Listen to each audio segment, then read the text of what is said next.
Black Star Network is here. Hold no punches. I'm real revolutionary right now. Support this man, Black Media. He makes sure that our stories are told. Thank you for being the voice of Black America, Roland. Stay black. I love y'all. All momentum we have now, we have to keep this going. The video looks phenomenal. See, there's a difference between Black Star Network and Black-owned media and something like CNN. You can't be Black-owned media and be scared. It's time to be smart. Bring your eyeballs home. You dig?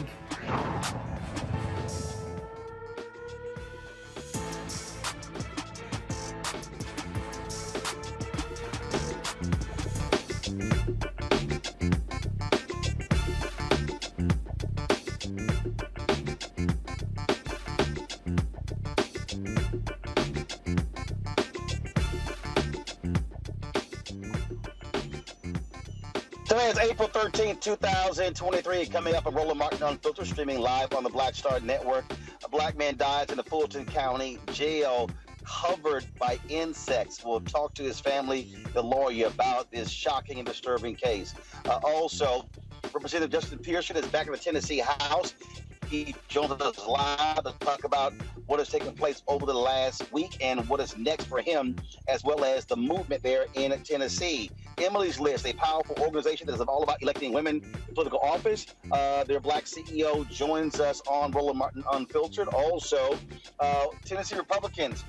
What did we play for you? This audio tape that was uncovered, discussing the Tennessee Three and how they berated a Republican who voted not to expel Gloria Johnson. Shocking video. You'll be praised by it. Nikki Freed, she leads the Florida Democratic Party. We'll have her on talking about their fight there for democracy, and also about the Florida just passing a 6-week abortion ban, one of the toughest in the country. Also, can't wait to hear what Greg Carr, Reese Colbert has to say about Senator Tim Scott's announcement running for president. We're going to discuss that again on the show. A lot more we're going to be breaking down. Trust me, you do not want to miss what we got today. It's time to bring the funk on Roland Martin Unfiltered on Black Star Network. Let's go. He's got it. Whatever the miss, he's on it. Whatever it is, he's got the scoop, the fact, the find. And when it breaks, he's right on time and it's rolling. Best believe he's knowing. Putting it down from sports to news to politics. With entertainment just for kicks, he's rolling. It's on go, roll, y'all. It's Roland Martin, rolling with Roland now. He's funk, he's fresh, he's real, the best, you know he's Roland Martin now.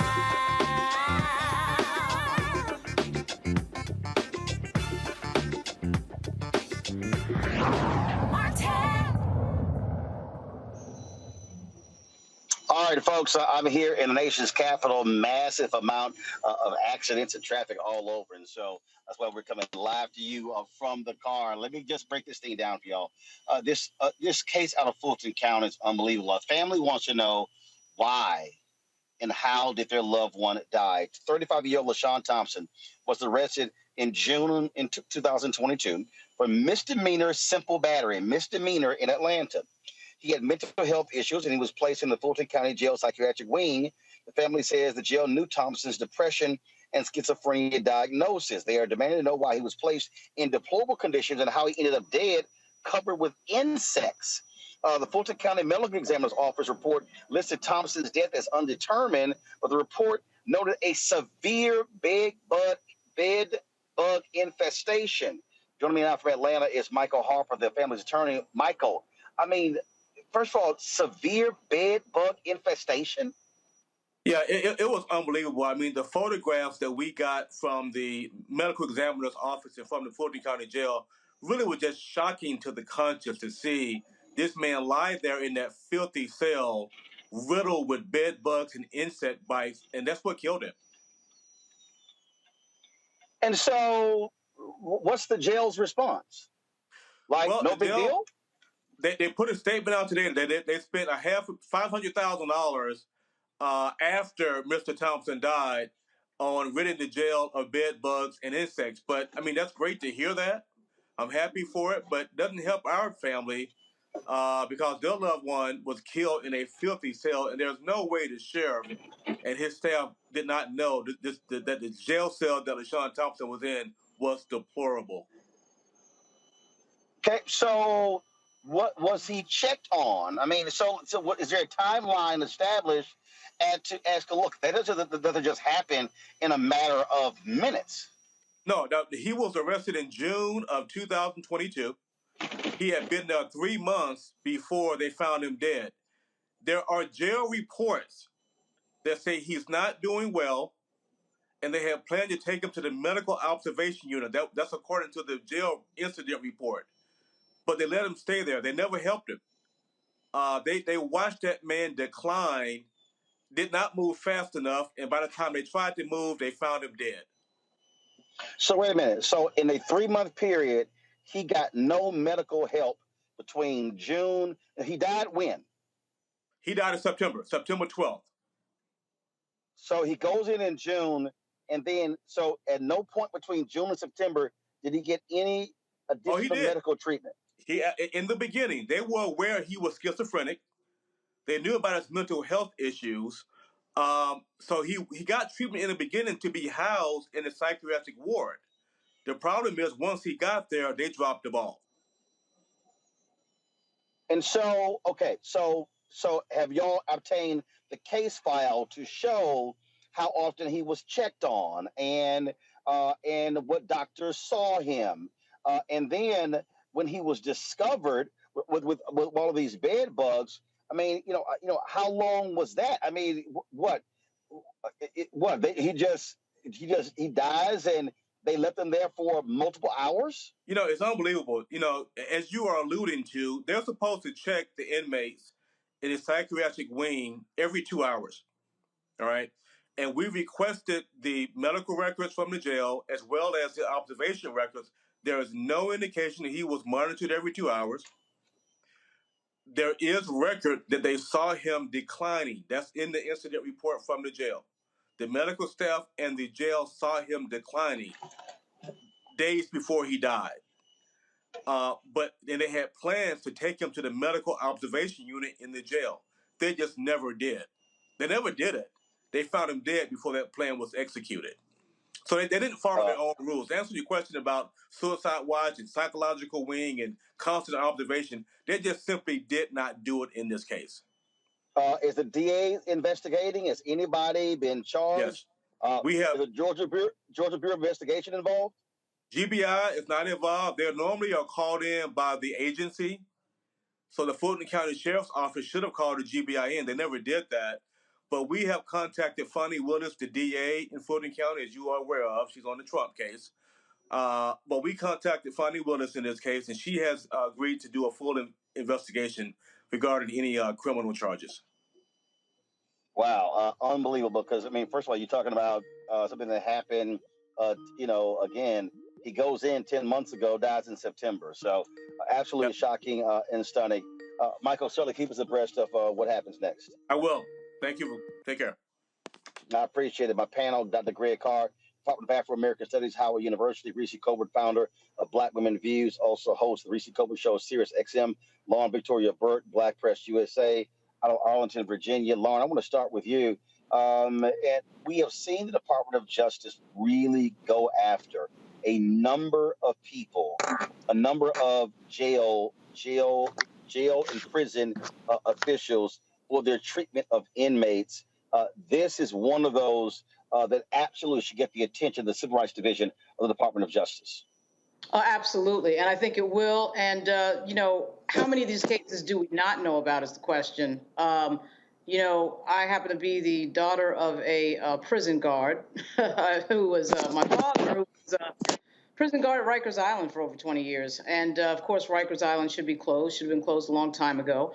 the lack of rights and the lack of any sort of good treatment of people with mental illness is something that we don't deal with well in our society. Obviously, this is one case that's particularly atrocious, but you can bet that there's many others in a country that leads the world in the rate of incarceration and has led the world in the rate of incarceration for over 15, 20 years. So we have no answer for some reason for anything regarding mental illness, and really we have no answer for the record numbers of people that we put in jail in this country, and then, of course, don't care about and have no rights, and we have no system for them when they are in jail for long periods of time. The mental illness question continues to go unanswered and unfunded at a time when we can find money for everything else. But to your point, DOJ has been a lot more reactive to these cases and probably will continue to be, obviously, under the leadership that they have now.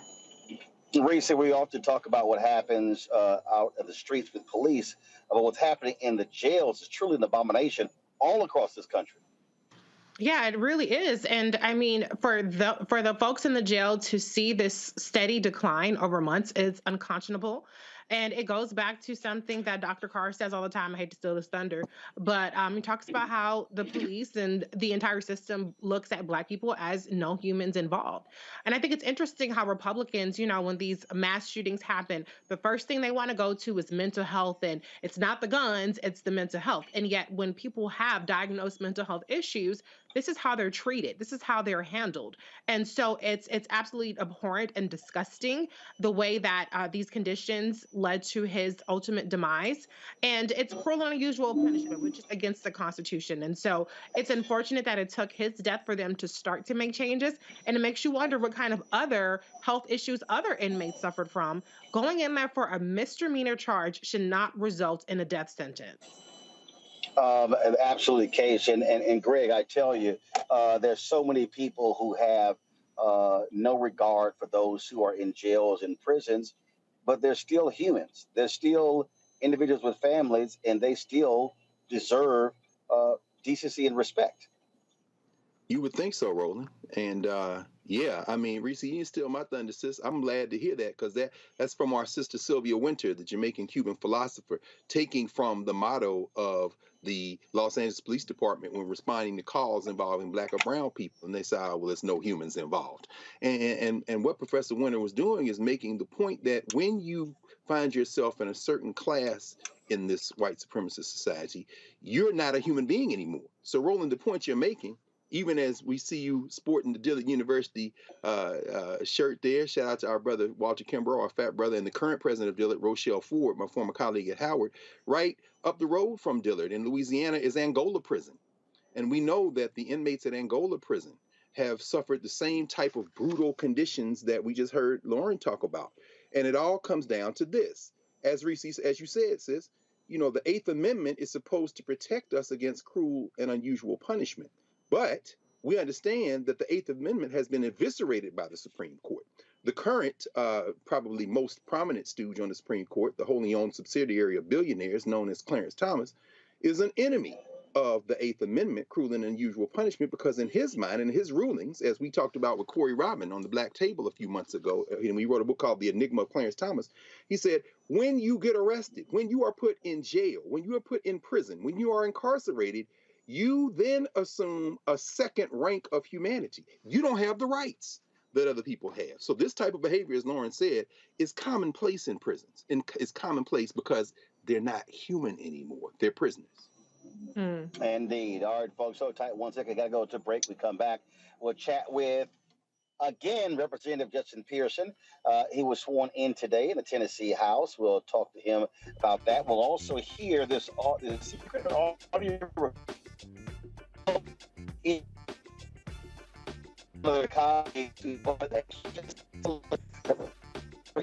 and they even said this is a fight for the Republic, and we must stop this. If the left takes Tennessee, they'll take the whole Southeast.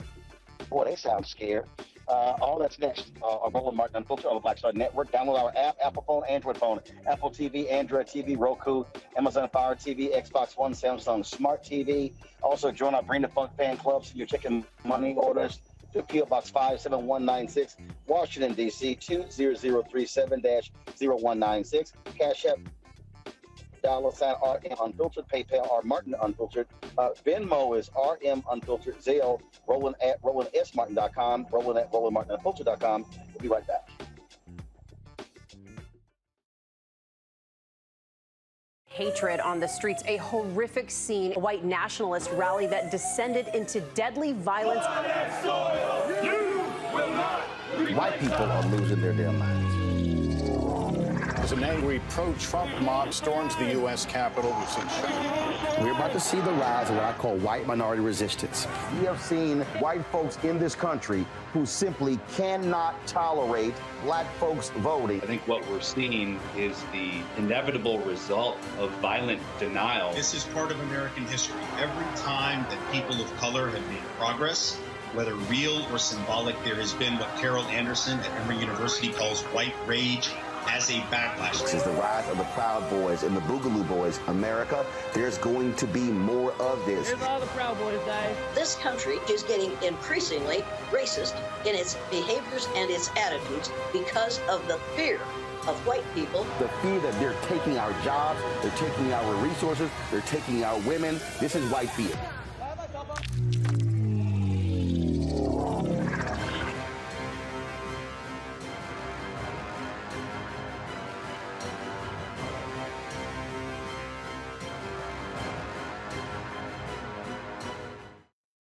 We feel the hidden impacts of climate change that land harder in Black, Brown, and Native communities. Not many people talk about it because they clearly don't know our lives. But with President Biden's landmark infrastructure and climate plans, our issues are finally seen. Removing lead pipes means we know our water is safe. Cutting carbon pollution helps our kids breathe easier. 1.5 million new jobs means stable work in communities. The impact we need right now. When you talk about blackness and what happens in black culture, we're about covering these things that matter to us, speaking to our issues and concerns. This is a genuine people-powered movement. There's a lot of stuff that we're not getting. You get it, and you spread the word. We wish to plead our own cause. Too long have others spoken for us. We cannot tell our own story if we can't pay for it. This is about covering us. Invest in Black-owned media. Your dollars matter. We don't have to keep asking them to cover our stuff. So please support us in what we do, folks. We want to hit 2,000 people, $50 this month, raise $100,000. We're behind $100,000, so we want to hit that. Y'all money makes this possible. Checks and money orders go to P.O. Box 57196, Washington, D.C. 20037-0196. The Cash App is $RM Unfiltered. PayPal is R Martin Unfiltered. Venmo is RM Unfiltered. Zelle is Roland at RolandSMartin.com. Hey, I'm Deonco from Blackish. Hey, I'm Arnez J. Black TV does matter, dang it. Hey, what's up, y'all? It's your boy Jacob Lattimore, and you're now watching Roland Martin right now. Stay woke.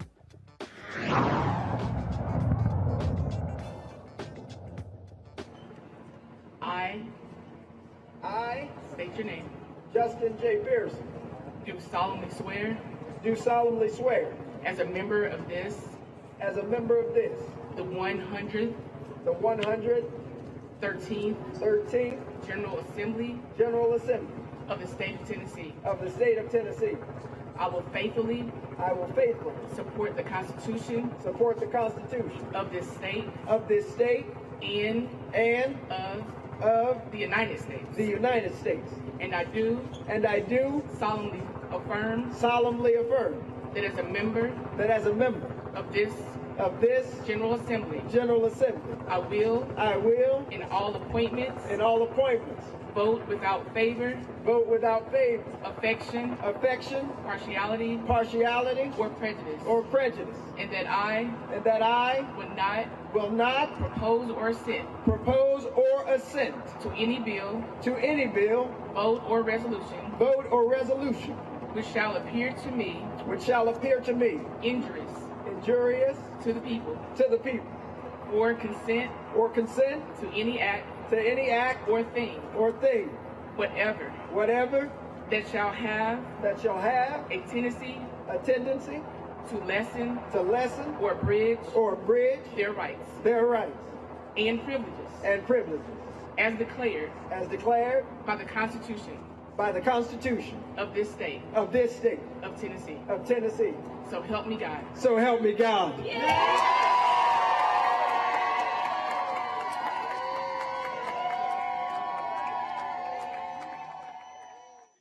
Well, with that, Representative Justin Pearson is back in the Tennessee House 1 week after Republicans expelled him and Representative Justin Jones. Both of them are now back. They look like fools for their actions. Representative Pearson, this is video of him walking into the chamber.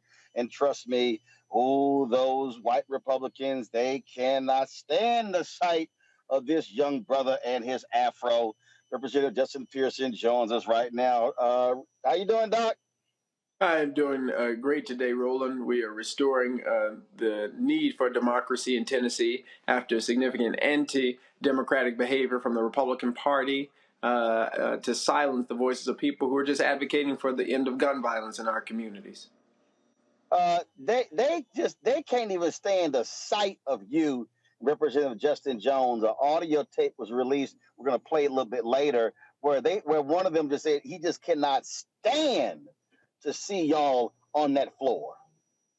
Mm-hmm. I mean, look, we knew from day one that what is undergirding this institution, the foundations of the Tennessee General Assembly, is the issues of racism and white supremacy and patriarchy. And that leads to decisions that have a disproportionate and a harmful impact to communities of color, to black folk and African American people, and to poor people, including a lot of poor white folk who are in our state. But the decision to expel myself and Representative Jones is made very clear that it didn't have to do with the breaking of House decorum rules. It had to do with their own invisible rules about who deserves to be in the people's house, whose voices deserve to be heard, and why those voices deserve to be heard. And they do not believe that District 86 in Memphis and Millington and Shelby County deserve to have representation that advocates for the issues like the end of gun violence, elevates the issues of poor communities and those who are being marginalized. They don't on the House floor. They don't want that to be shown in the halls of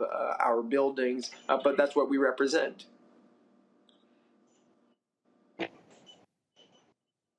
Because it's laughable. They literally are trying to suggest what took place was an insurrection in Tennessee. I mean, this is how crazy Republicans are across the country. They're calling what y'all did an insurrection. Yeah, I mean, when you have people who are very willing to abuse their power in order to cling on to their power more and more, willing to try and abridge the First Amendment in order that they can abuse their authority, to turn our democracy into a mobocracy where mob rule about who speaks and who doesn't, who gets resources and who doesn't, becomes the decision of the Speaker of the House as a dictator or an autocrat, but not as a leader of, as a part of a republic and a democratic republic. We have significant challenges and problems. I mean, they expelled and expelled myself, expelled Representative Jones, calling what we did a peaceful protest against gun violence, against the National Rifle Association, against the Tennessee Firearms Association and insurrection, because they wanted to inflame this discussion. They wanted to scare people into believing that the issue that we were talking about is frightening, which is just that we deserve to be safe in banks. We deserve to be safe in schools. We deserve to be safe in our neighborhoods. We deserve to be safe in our communities. I've lost my own classmate and friend to gun violence. We have an epidemic of gun violence because of the proliferation of guns in our communities and because of the lack of action from legislators. But unlike January, the thousands of protesters who came to the state capitol, they didn't defecate on the walls and smear it. They didn't break any glass in order to broach through the capitol. They didn't kill anyone, unlike the people on January 6th. And Cameron Sexton, the Speaker of the House, called it an insurrection, a peaceful protest by lawmakers and a peaceful protest engaging in conversation with protesters and constituents. Now, one of the things this also has done is really galvanized a lot of folks in Tennessee. So share with us the what's next, because you spoke yesterday and you made clear that this moment can be transformed into a movement, but that it's going to require folk to do the work. Reverend William Barber talked about 75% of the Republicans in the Tennessee legislature running unopposed. which means that Democrats in the state, they must find folks to run against them. You must raise money. The voting totals of African Americans in Tennessee are abysmal. And so talk about, again, putting together a strong coalition that can try to end the Republican supermajority and also make this a much more democratic legislature in Tennessee. Yeah, one of the things we have to remember is the prioritization of the issues. When we talk about the end of gun violence, we remember the folks in Nashville Covenant School, the 6 people who were killed, 3 of them being 9 years old, which served as the catalyst for this conversation that we're having in our state. And it's also galvanized people in our movement, particularly younger people who are teenagers in college, who are demanding that we do something and take action now. And so there's a lot of hope in the youth right now who are engaging, who are demanding that lawmakers like myself and older generations realize the status quo is not working. Everything that we have done in the past has gotten us to this present, which is an epidemic of gun violence in our communities. And so I believe there's something that is burgeoning. There is this movement that is being moved forward in this moment and is serving as a catalyst in the state of Tennessee, but also across our country to change the laws and make new laws that actually help to protect communities. And there is a real political problem where we have a supermajority Republican legislature that is removing democracy and eroding democracy every single day. And we are all worse off because of it. Because what Tennessee does, other states in the South might very well seek to do, which is silencing voices that are different than their own and seeking to expel the voices of the people, and in some cases actually expelling duly elected lawmakers, disenfranchising 68,000 people in my district and Representative Jones's district because they don't like that we did a peaceful protest against gun violence, against the status quo. And as we move forward, it is going to require intense organization and mobilization of people to participate in the democratic process through voting. But as we see, just voting isn't enough. My constituents voted.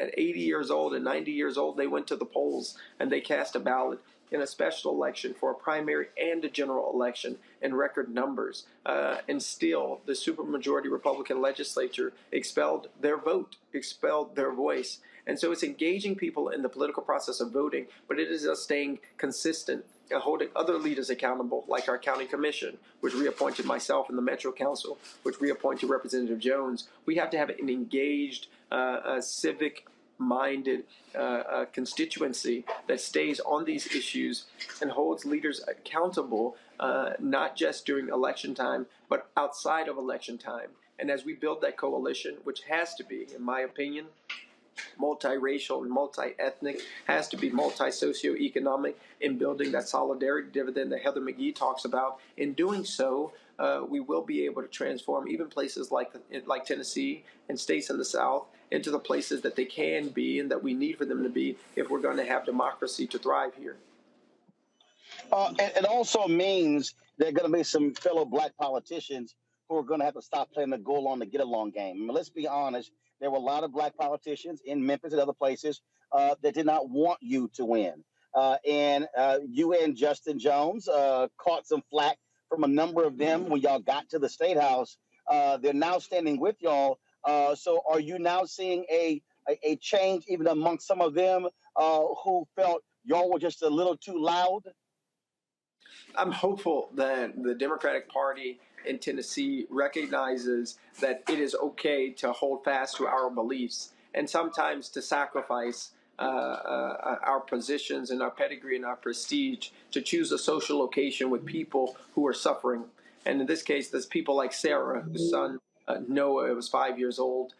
He survived the shooting at the Covenant School, but she's worried about his safety. It's okay for us to believe that our beliefs are the right ones. When we think about people like LaVonda Thorne Henderson, my classmate Larry's mother, who wants to see just gun reform legislation passed, we have to believe that we are right morally and that what we are advocating for legislatively is right. And I believe in doing so, we'll have a new Democrat, a new Tennessee, a new South that comes out of this tragedy, a tragedy for the losses of lives, but also a tragedy of democracy with the expulsion of duly elected members. And it is going to take Democrats across the country investing in the South, investing in Tennessee to ensure progressive voices continue to grow here and not have folks who are in positions only because of name recognition. We need people in positions because they're willing to speak up, they're willing to speak out, and they're sometimes even willing to get expelled for advocating for issues such as the end of gun violence. Now, you're dealing with white nationalists there in Tennessee, but you also are dealing with white nationalists who host TV shows on networks that appeal to white nationalists. And so little Tucker Carlson really is just bothered by you. And so he went on a racist diatribe last night. And I just got to get your response to this spoiled little rich kid who had the audacity to question whether you were appropriately got into your college and some other BS. Y'all roll the tape. These are the trailblazers, the pathfinders, the Daniel Boones of progressive identity politics. One of them is a man called Justin Pearson. Pearson has been in the news recently for helping to facilitate an insurrection at the Tennessee State House. You may have seen him. But you may not know what Justin Pearson was like before his transition. Back in 2016, Justin Pearson was an earnest young student at Bowdoin, the whitest college in the whitest state in America, a place that costs $60 grand a year for no obvious reason. A rich kid's school. Here's what Justin Pearson looked like then as he ran for president of student government. I'm Justin J. Pearson, and I'm running for president of BSG. There are a few reasons that we're running this campaign this year. One has to do with representation. How can we represent all voices in a conversation? I want to bring together different voices, dissenting voices, voices that may be more liberal or more conservative, in order that we can reach a point of sort of the radical middle, where conversation and dialogue happens and growth happens. Join the People's Pearson campaign, and let's chart ourselves to a better future. I want to bring everyone together, said Justin Pearson, in a voice that if you closed your eyes, you could easily imagine coming from a suburban orthodontist. Justin Pearson wasn't white, that's probably how he got into Bowdoin in the first place, but he did a fantastic impression of it. What a nice young man. Has he considered the apprenticeship program at Citibank? That was the old Justin Pearson before his transition. Here he is now on the floor of the Tennessee State House. All hope seemed to be lost. Representatives were thrown out of the State House. Democracy seemed to be at its end. Seemed like the NRA and gun lobbyists might win. But oh, that was good news for us. I don't know how long this Saturday in the state of Tennessee might last. But oh, we have good news, folks. We've got good news that Sunday always comes. Justin Pearson has a dream that one day on the red hills of Georgia, everyone will do exactly what he wants or else face indictment by the Department of Justice. Justin Pearson has changed quite dramatically, as you can see. He transitioned from a crypto white kid into the modern incarnation of Martin Luther King Jr. himself. It's remarkable, really. But he's not alone in that. You see this all the time. Everybody in the Democratic Party wants to be Martin Luther King at this point. He also, we didn't have that. Y'all, please find that. Where at the end he said that you should be speaking proper English like Malcolm X. Wow, Tucker Carlson is a fan of Malcolm X. I got to let you comment on the sheer stupidity of what we just heard. Yeah, I mean, you're talking about a white supremacist supporting white supremacy. Attacking me running for student government. I didn't win that election, but I hope Bo Mitchell gets credit for recording a fantastic video. And something in there that, first, my name is Justin J. Pearson, so he needs to get that correct. But one of the things that's in there is about bringing dissenting voices to the table. The day that we led a peaceful protest, Cameron Sexton of the Republican Party refused to allow anyone else to speak on the House floor as it relates to welcoming peaceful protest to the People's House, talking about gun violence at all. And so I believe there are a lot of lessons that they can learn from a younger Justin J. Pearson and also learn from an older Justin. But what we have and what is really important for us to realize and recognize is they are terrified of having the real conversation, which is, why were we expelled? What is it that we said that terrified people like that show host, people on the Republican right, and these extremists, is that we were asking for sensible gun reform legislation. Is because we were standing up against the National Rifle Association. We were standing up against the Tennessee Firearms Association.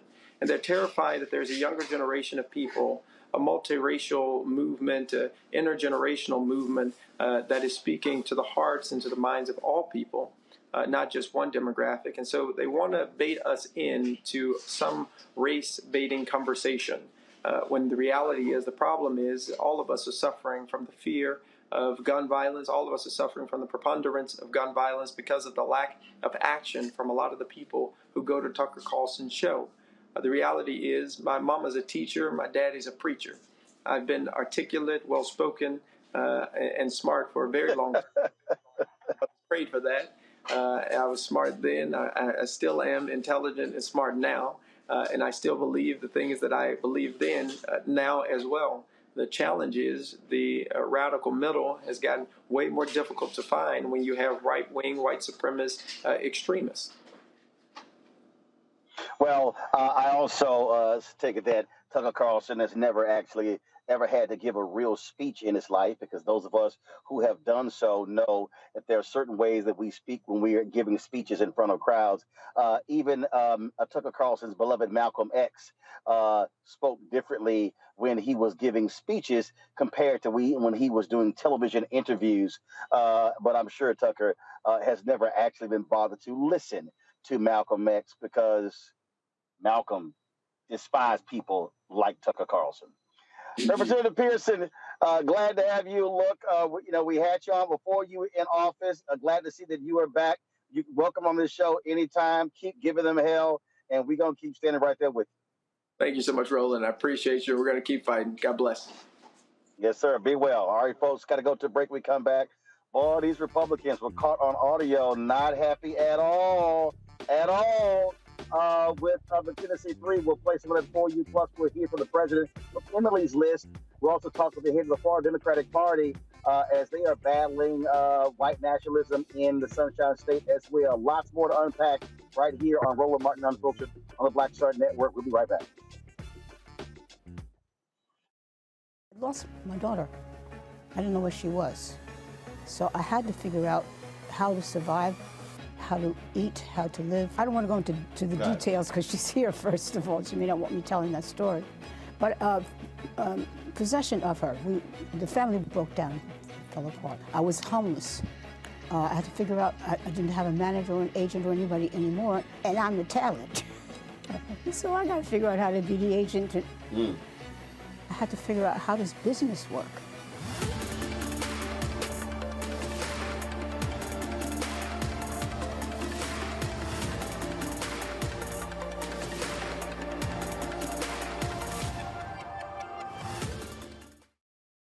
Next on the Black Table with me, Greg Carr. Dr. Kwasi Kanadu, author, scholar, and healer.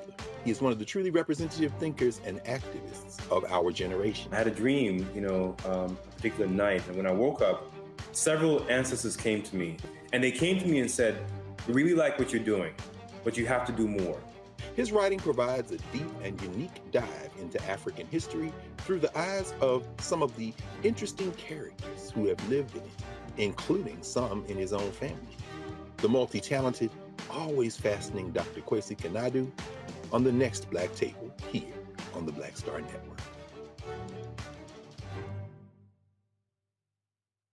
Hey, what's up, everybody? It's Godfrey, the funniest dude on the planet. Hi, I'm Israel Houghton. Apparently, the other message I did was not fun enough. So this is fun. You are watching Roland Martin, my man, Unfiltered.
Tennessee Republicans, y'all, ooh, they're not happy with the Tennessee 3. The Tennessee Holler got a hold of this audio recording of the Republican caucus. Listen to these white nationalists get upset with one of their own because he did not vote along with them. Please forgive me if my comments do not come across as Christ-like. I think now, more than ever, everyone should recognize that Democrats are not our friends. I listened for the last 3 days to Democrats, Sam McKenzie, Chisholm, Parkinson, trash us as racists. I've never had anybody call me a racist. And for the last 3 days, all I have heard from them is how this is the most racist place. One of them is white supremacy. Good Lord, we have to realize they are not our friends. They can smile, man, that doesn't mean I can't be polite to them, but they are not our friends. They destroy the republic and the foundation of who we are, or we preserve it. That is the reality where we are right now. And if these last 3 days have not proven that, we need to find a new job. There has never been a more important time for us to be unified. There are 75 of us. Let them call their name, of the names they're going to call. We need to move forward. We need to pass the gun bill. We need to pass the pronoun bill, wherever Mark is.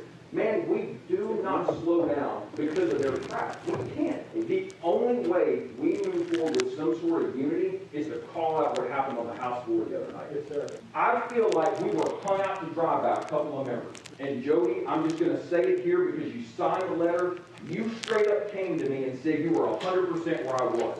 And you went on the House floor and you did the opposite. Man, you hung us out to dry. And I like you personally. This is not personal. And if Brian Terry was here, I'd say the same thing to him. This would have been bad anyway, but good God, we brought the racism into it because you didn't stay with us. But I need to know, and I don't want to hear why there wasn't a preponderance of evidence or an attorney. I need to know why you flipped your vote at the last minute. You didn't let them know beforehand. Giving Johnny a 15-minute heads up doesn't cut it. And if Brian Terry was here, I want to hear from him too. I have to know. We're going to keep the staff out. This is the place to say it. I haven't lied to anybody. Not one time. And it pisses me off to suggest that I have. And some of my friends in here suggested that I've lied. And that's bullcrap. I walked into that room to vote to expel all 3 of them, just like all of y'all. And the letter that I sent to the speaker, it says exactly what it says. Throw the book at it. Everything you've got. It doesn't say expulsion. It's not in there. But it doesn't matter. I was ready. But hold on. I was ready. I was walking into that room ready to vote before we ever started on Jones. I got a list of questions from Johnny Garrett. Johnny says, you're on the list that the speaker has to ask questions. Sat there through Jones, made notes. I went to Johnny and said, Johnny, can I go off script? Johnny says, yeah, go for it. The speaker never called him. We voted. I hit the green vote because that's what I'm there for. Then we get into the floor again. And immediately, the questions start coming up about the resolution. I know what she did. I know what she did broke the rules. And I know that she deserves to be expelled. We got to do it right. And that wasn't right. While this is going on, Reader came to my desk and said, hey, you think we're doing good? I said, no. We haven't established the case. Gino's had 2 cracks at her, and the only thing he's established is that she stood at the well. That's it. Didn't fix any of the problems with the resolution. He didn't establish that she'd been here 10 years or 12 years and knew the book better than others did. Why were we still in session? Because we're in between bills. Why did you get gavelled out of order? Because the speaker had to get order. Was disorderly conduct and caused chaos in this whole place. That line of questioning is exactly what I told the leader I needed to ask, because we don't have it right now. He didn't sit there and say, you need to vote yes anyway. He didn't whip my vote. He walked off. He didn't go to the speaker and tell the speaker to call on him. So if you're all going to come all at me and single me out, and only 3 of y'all call me this weekend to check on me, I'm going to defend myself. I told leadership what was going on. I told them I had problems. I had questions. I had a plan to fix it. When the question got called, I went to Johnny. I said, Johnny, do we have the votes? He said, well, nobody else changes their vote. We should be fine. Why are you not going to vote yes? And I explained it. And I went back to my desk. And I sat there and had my internal debate on what to do. Then the bell rings. I'm concerned that I'm going to vote yes on a resolution that I know is wrong. We didn't establish that she did all that other stuff. All we established is she walked from there to there. As much as I hate to give John Ray any credit for anything, the smartest thing he said the whole season I've been up here. Darren Jernigan in the back of the room says, we can't vote on a resolution that's poorly drafted. And he's right. It's more that we were screwing it up and put my name on something that I knew that was going to be in the annals of history as being wrong. No different than some Democrat is going to be on a jury for Donald Trump And folks are convicted even though they know it's a indictment. This resolution got copied and pasted. All they changed was their names. She didn't do the things that were in the resolution. I said, oh great, Mr. Speaker, have you on the list? You said yes. Did not walk away your desk, never dreaming that you were going to know. I just thought you had some other questions that were going to build the case. And I didn't mean to like walk off without getting additional. 9.5 minutes later in the audio, Reese, one of the Republicans, and he stands, my dad fought on D-Day. This is the fight for the Republic, and he was, I mean, he was just losing his mind, acting a fool. And my man there, he said, no, and then he said, look, he said, they said, well, I was 1,000% right in how I voted, and I would do it again. Later, they literally said, you should vote with us even if you think it's wrong. That shows you how crazy these folks are. All I have to say is boo-hoo, bitches.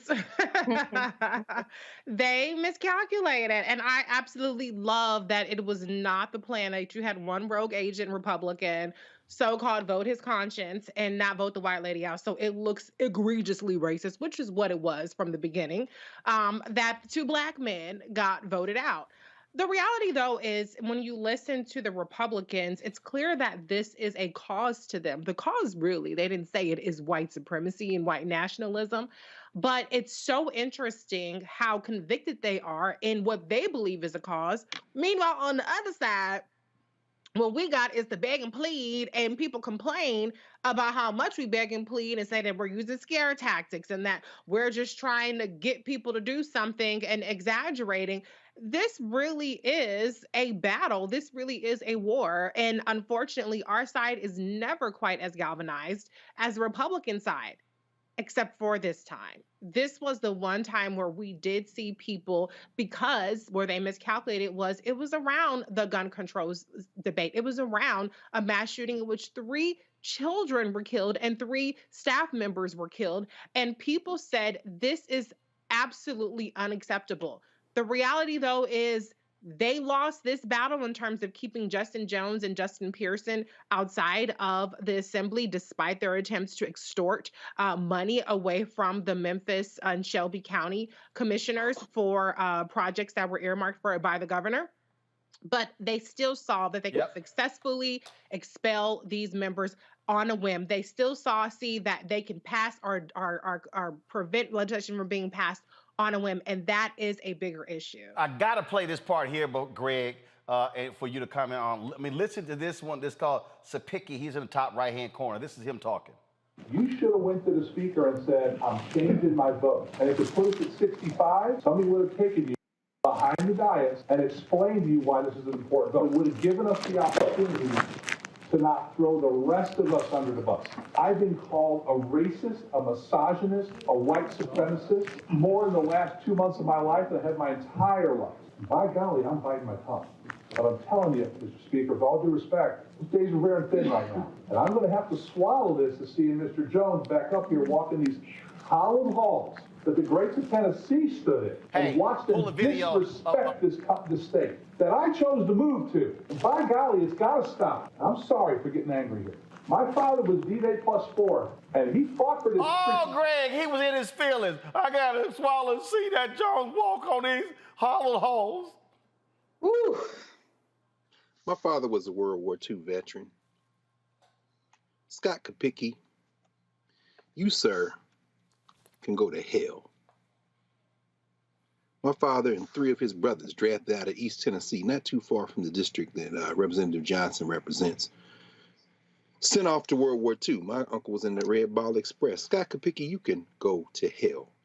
Because my uncles and aunts were raised in East Tennessee under the specter of Jim and Jane Crow, bastard. And your father, you, who've been called racist, or I'm sorry, I shouldn't say that.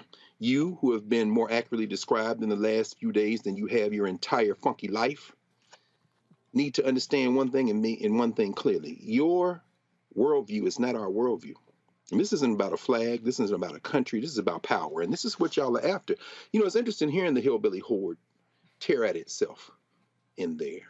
Listening to Jody Barrett, a first-term state representative, who is a lawyer, got his JD from Ole Miss.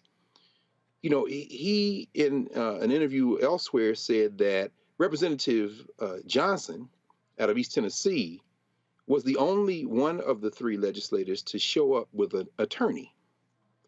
And the attorney pointed out flaws in the resolution. And what you hear Jody Barrett in that hillbilly horde argument they're having, what you hear him saying is, I'm a lawyer. The resolution was flawed. I tried to get the speaker. This is the slick back hillbilly looking leader of the Republicans who continued to chastise Justin Pearson for violating decorum.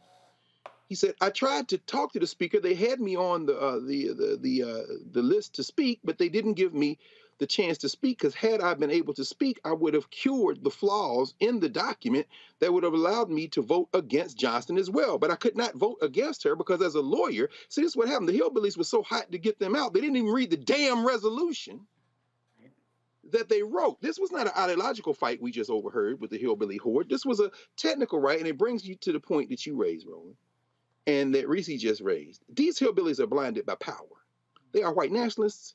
They don't have an agenda. Their agenda is rule or ruin.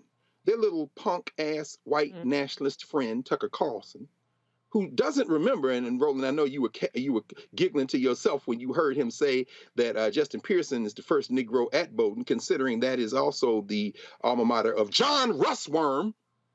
But at any rate, this hillbilly is so hot for power that they don't care about the law. And this is where their thing is going to fall apart.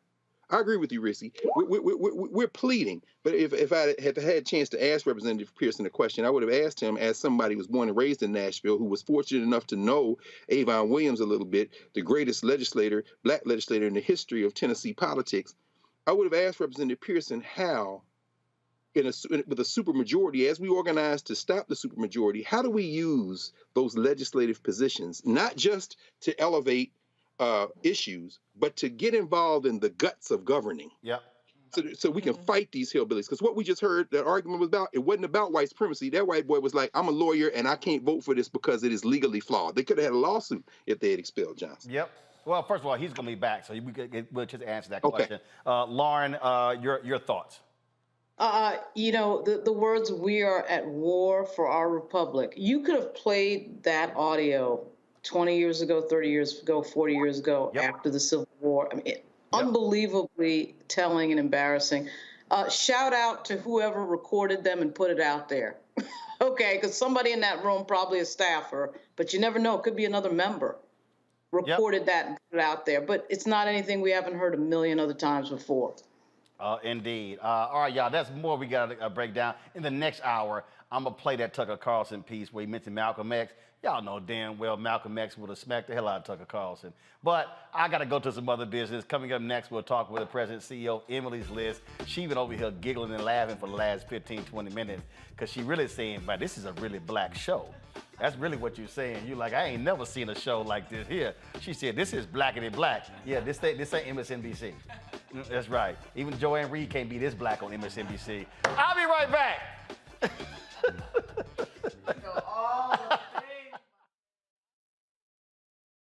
On the next, A Balanced Life with me, Dr. Jackie. It's spring, hallelujah. But hold on, it's not all fun and games. With the sun and the warmth comes the need to clean, the clutter, mentally, physically, emotionally, socially. All of those things need to happen. Getting rid of the clutter and clearing the cobwebs in our head and in our home. That's next on A Balanced Life on Black Star Network.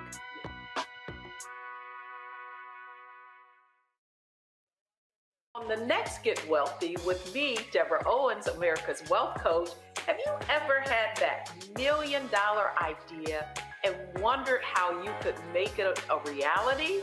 On the next Get Wealthy, you're going to meet Liska Askalise, the inventress, someone who made her own idea a reality and now is showing others how they can do it too. Positive, focusing in on the thing that you want to do, writing it down, and not speaking to naysayers or anybody about your product until you've taken some steps to at least execute. Liska Askalise on the next Get Wealthy, right here, only on Black Star Network.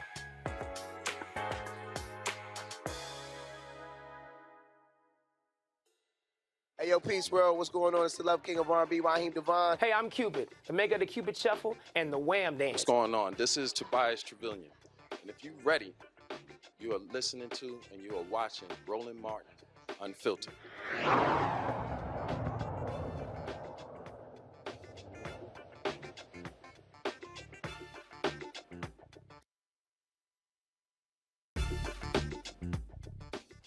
We are seeing an increase in black women all across the country running for political office. Remember, I was down in Texas when 18 of them were running for judge in 2018, helping them get elected. We're seeing it happen more, but it still is a difficult task, not just for black women, but for all women.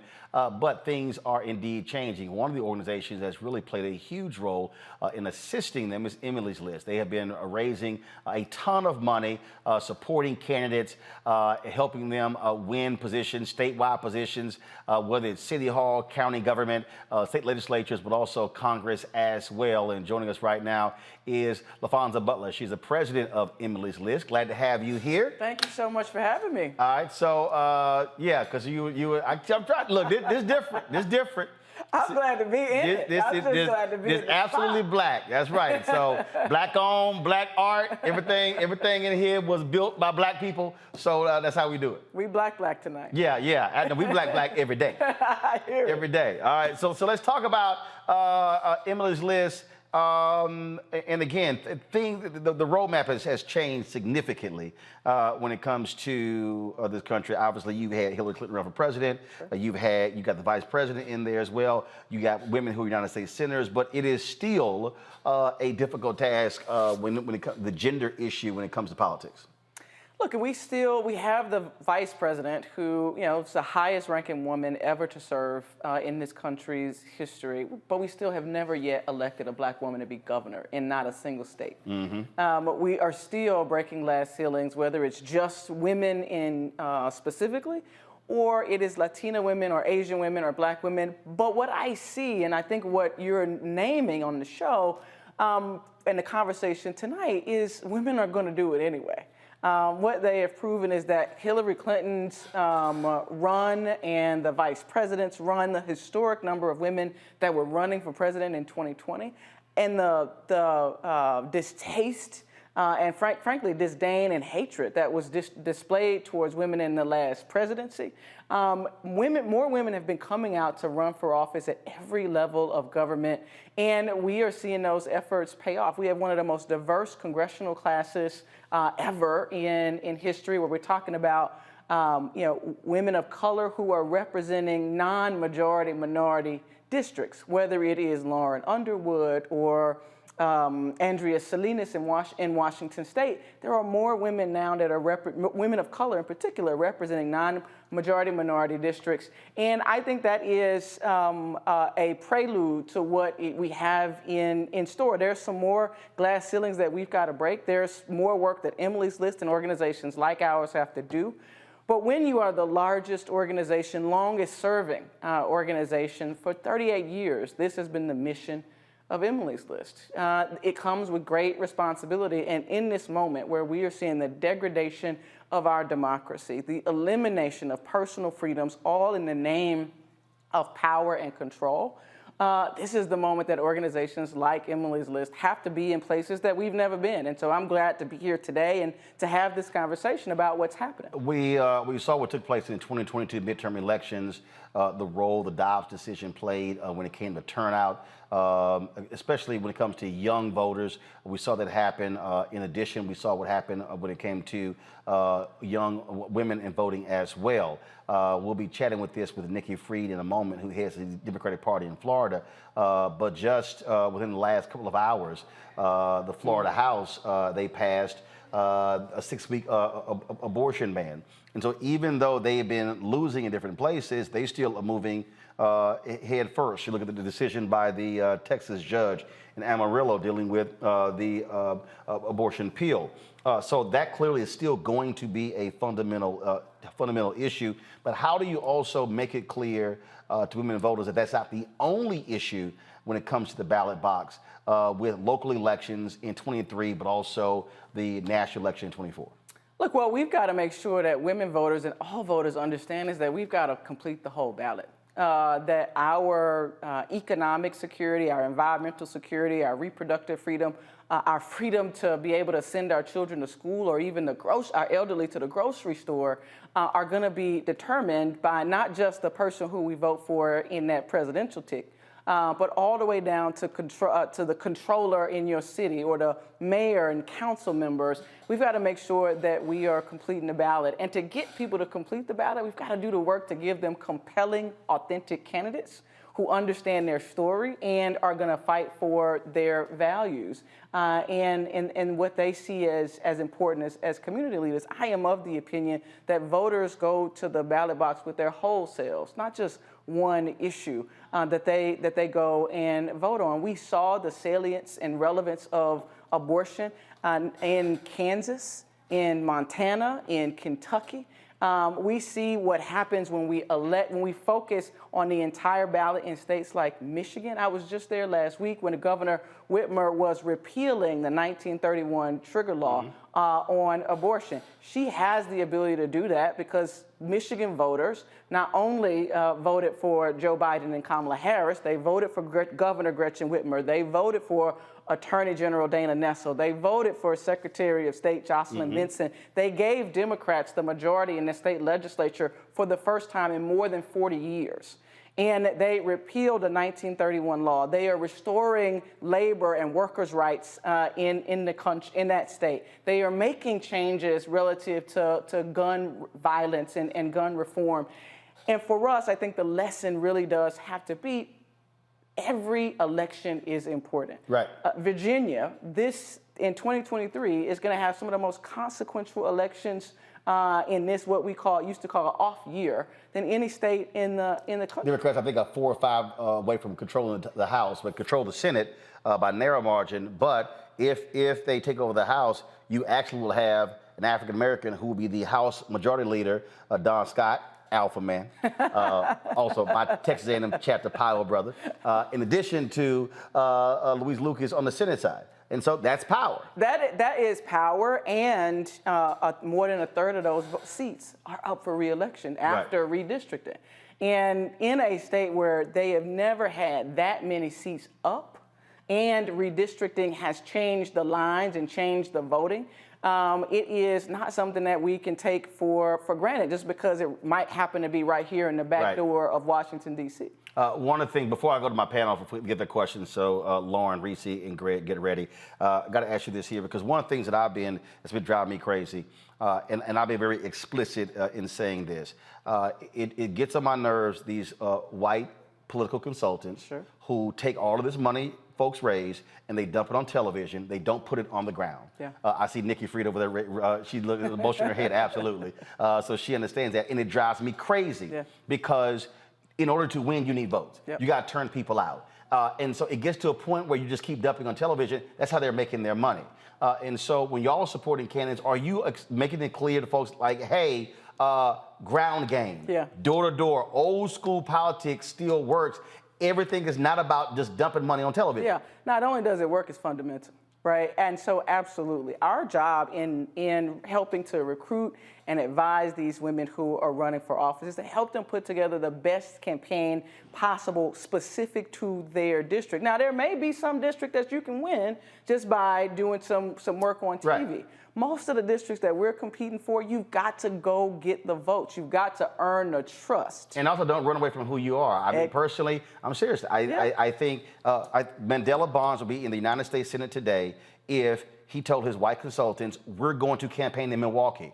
50,000 fewer votes in Milwaukee. He loses by 26,000 votes. Bro, you're from Milwaukee. Yeah. I'm sorry, what the hell? And Sherry Beasley did not have an HBCU campaign. I'm like, what the hell are you doing? North Carolina has more HBCUs than any other state. And then even when the vice president came to town, she wasn't there with the vice president. I'm like, I'm sorry. Damn your white consultants. You are a black woman running in North Carolina. Run as a black woman in North Carolina. And where was everybody else who was there to support Cal Cunningham? but were absent in supporting Sherry Beasley. And she loses by 110,000 votes. She loses 110,000 votes. And so absolutely, that level of authentic engagement, people see. I went to North Carolina A&M with Sherry Beasley. I did college, A&T, with Sherry Beasley. I did college stops, HBU stops, as a graduate of a historically black college, Jackson State University, the I love, and was just there yesterday. I know what those students want to hear, what they need to see, and they need to see somebody engaging with them, and it was a missed opportunity. For a year, I actually told her campaign, I'll be happy to bring my show back. We did it in 2018 when she ran for Chief Justice. They never called. It was the craziest thing. Lauren, your question. Ms. Butler, how are you? Just to jump off of what Roland was just talking about, there's kind of just a sort of consultant industrial complex in these campaigns. I wonder, how much does Emily's List get into that conversation with candidates about exactly where they're spending their money? It's not just the TV thing, but also sort of an addiction to mail. The things that make consultants money is just what people are told to spend money on by consultants. And I just wondered, do you get into that conversation, or is this just, look, we're going to announce who the rising star is in Florida, and we're going to pump up the campaign in other ways, but not get into sort of a deep dive discussion about exactly where the money is spent? No, I appreciate the question. We very much are full into a lot of the campaigns, not all of them. I won't say that is the case for very sophisticated candidates who have been running and are running again with their operations. But a lot of the newcomers that we are supporting, we are very much in at the beginning. And at the end of the day, it is that candidate's name that is on the ballot, not the name of Emily's List. And so we try to we work very hard to find consultants for them to interview. We are intentional about the diverse consultant candidates that we put in front of them, not just in terms of race and ethnicity, but also in terms of gender and experience. And we work very hard to give the advice that we think is authentic and genuine, that is showing up in the data in those districts. And we encourage those women to make the decisions that they feel like are going to reach the broadest number of voters. At the end of the day, elections are just a math test. Who is going to get more votes than the other. And part of the work of Emily's List has also been to help to develop more of those campaign operatives and consultants so that they have more people to choose from. Frankly, a lot of what has been happening in campaigns across the country, particularly at the federal level, is the recycling of the same old consultants. And so you keep getting the same outcome because you're getting the same input. And it's the responsibility of organizations like ours to engage and re-engage and build that next generation of and pipeline of not just candidates, but of consultants and campaign operatives. And that is also part of the work that we take incredibly seriously. Reese. Hey, LaFonza. Hey, Reese. My question for you is, we saw in 2022, a lot of people didn't expect reproductive rights to be such a galvanizing force. Vice President Kamala Harris obviously barnstormed the country around that. It's 2023, as you guys mentioned. Virginia is a critical state. There are off-year elections, and then going into 2024, reproductive rights is under assault more than ever. How is Emily's List making sure that this issue is staying at the top of mind for women candidates as well as men candidates? It's a great question, and I think that is our charge for this off year, making sure that Emily's List for the first time received endorsed in a state Supreme Court race in Wisconsin. Never before had Emily's List taken a position at that level of government. And for me, in my leadership and tenure at Emily's List, it really does have to, I think that we have to make sure that we are engaging in the three-dimensional strategies of the federal level, the state level, and the judiciary. Because we got here, frankly, at the end of the day, if we're honest, and I know this is unfiltered, so being honest, we got here as Democrats because we lost a hell of a lot of state legislative races. We stopped paying attention to those states whose judiciaries are elected positions and building a strategy. And so now that the court has ruled on Dobbs, has overturned Roe versus Wade. These are decisions that now are going to be made at the state level. And so we've got to lean more heavily than we ever have into what is happening in the states. And so to ensure that voters in Wisconsin knew who was going to stand with them on the issue of abortion and reproductive freedom, we jumped into a race that we had no prior experience in, and we leaned all the way in to elect Judge Janet to that state Supreme Court. And so it is staying active, but it is also in races in these off years, encouraging and giving the data to make sure that the candidates know that abortion is not an issue to run from. It indeed saved democracy in 2022. You're welcome.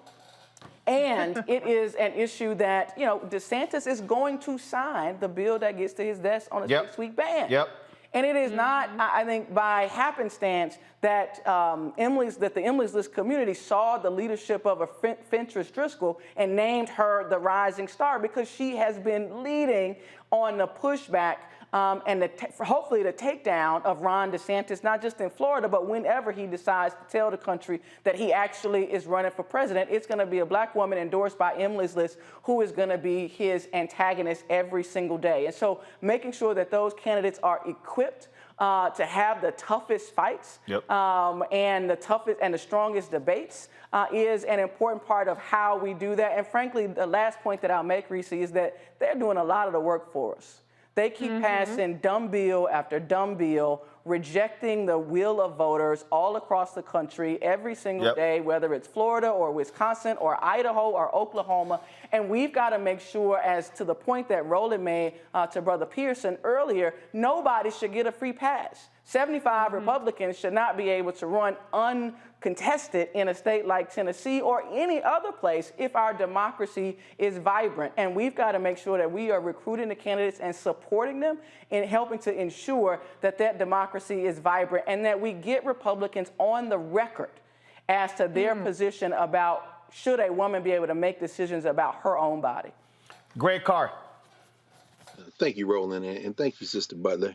I'm going to miss us meeting up in Memphis for Jackson State versus my alma mater, Tennessee State, in a couple of years. I wish Prime hadn't necessarily backed out of that. It was a good time in Memphis. I miss those days. But you know, given your deep roots in organized labor, and thinking about how some of these organizations that claim to be for women's issues, whether it be Moms for Liberty or the Susan B. Anthony Pro-Life Court, you know, these billionaire-funded, top-down kind of formations, how important is it for us to really turn hard back into organized labor? You mentioned earlier, but particularly at the local level. And what are some of your thoughts on the possibilities? People have talked about the resurgence of organized labor, but on the possibilities of us even strengthening and deepening that kind of reconstructed relationship with organized labor that people like Coretta Scott King and so many others knew was really at the backbone of getting beyond even ourselves as black folk and kind of get some of these working class white folk and others to come over to our side and really work for their own interests as well as ours. Fantastic question, and I think this is the moment. This is the moment for that kind of unification. Look, our problems, the problems that this country faces, the problems and challenges that working families face in communities, rural and urban, are no longer going to be solved in silos, in my opinion. In my opinion, the solutions, the larger challenges that of housing and the larger challenges of healthcare costs and the larger challenges of climate are going to require solutions at the intersection. I can't talk about reproductive freedom at Emily's List without talking about economic freedom and the ability for people to be able to make a living wage and work one job, not three. I can't talk about reproductive freedom if I'm not also standing side by side with my sisters and brothers who are fighting for housing when the majority of women who are getting an abortion actually already have children and a family, but they can't afford to find a place to live.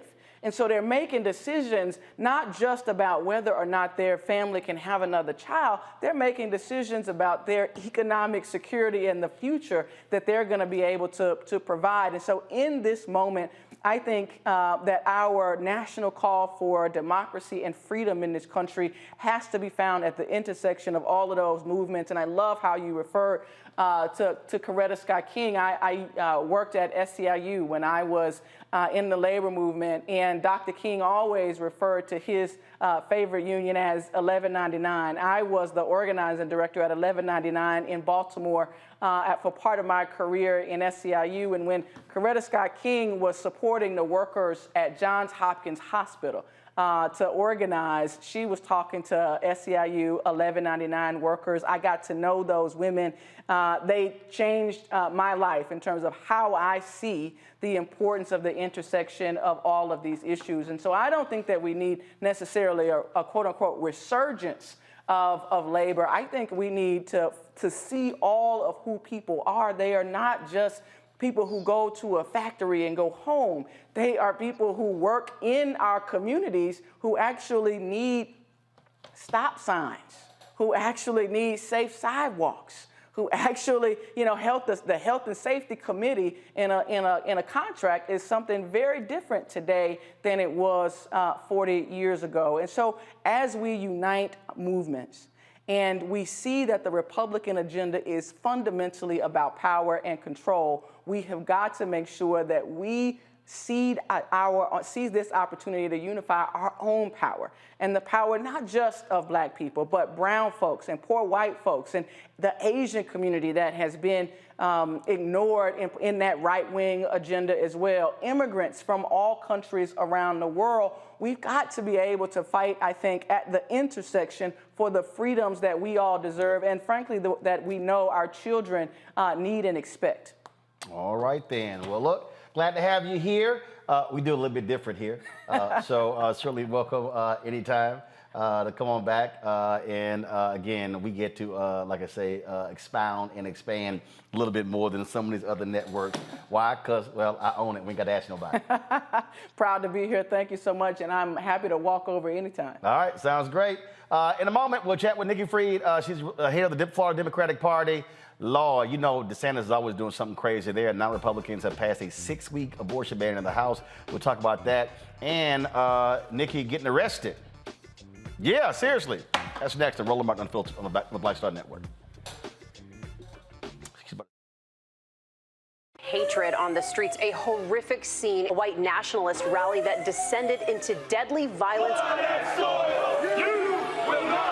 White people are losing their damn minds. As an angry pro-Trump mob storms the U.S. Capitol, we've seen shooting. We're about to see the rise of what I call white minority resistance.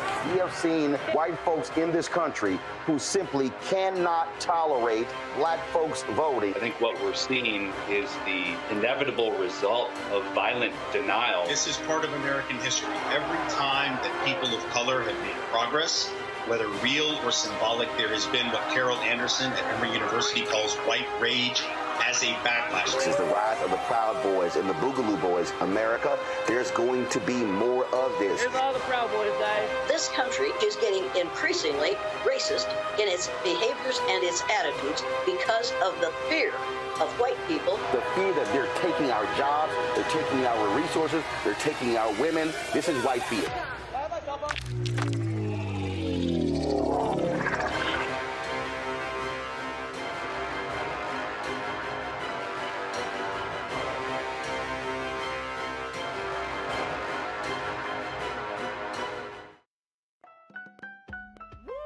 We're all impacted by the culture, whether we know it or not. From politics to music and entertainment, it's a huge part of our lives, and we're going to talk about it every day right here on The Culture with me, Faraji Muhammad, only on the Black Star Network.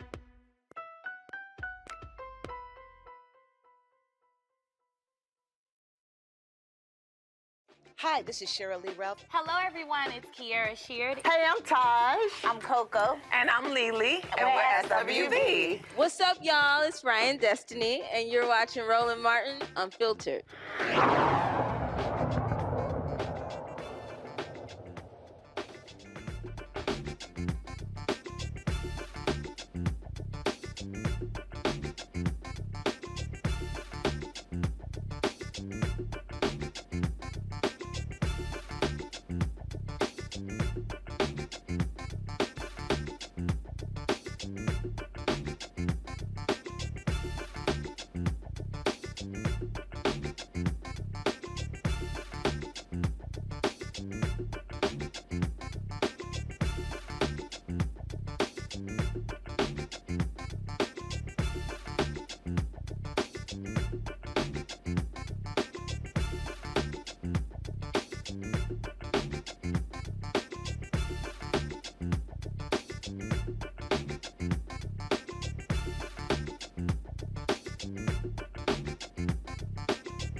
All right, you know we're keeping it black today. I'm representing Dillard University, and I had to wear my rock deep kicks. So we had Rock Deep Global on the show, and so I had to wear these as well. So glad to be back. All right, y'all, Florida is always Florida. And you know there's always crazy stuff happening there. As I said a little bit earlier today, House there passed 6-week abortion ban. We already had Nikki Fried booked. She's, of course, here of the Florida Democratic Party, formerly a state official there. Nikki, glad to have you back. This is one of the most restrictive laws there. Ron DeSantis has made this his mission. He is trying to do everything he can to be as hardcore right-wing to set up his presidential run. Nikki, can you hear me? Yep, I can hear you. Yeah. Like I say, he's doing everything he can to be as hardcore right-wing to set up him running for president. Yeah, on the backs of Floridians. I mean, we are seeing every single day here in our state that he is going more and more extreme to run for president. And unfortunately for him, he's going to lose. He's not going to even get the nomination. He can't take on Trump. His policies are hurting people, are not, approved by 75% of Floridians. Did not want a 6-week abortion ban, yet he is shoving it down our throats. And we know that women are going to die. Disproportionate women of color are going to be harmed by this piece of legislation. And it is one of the most extremes in the nation.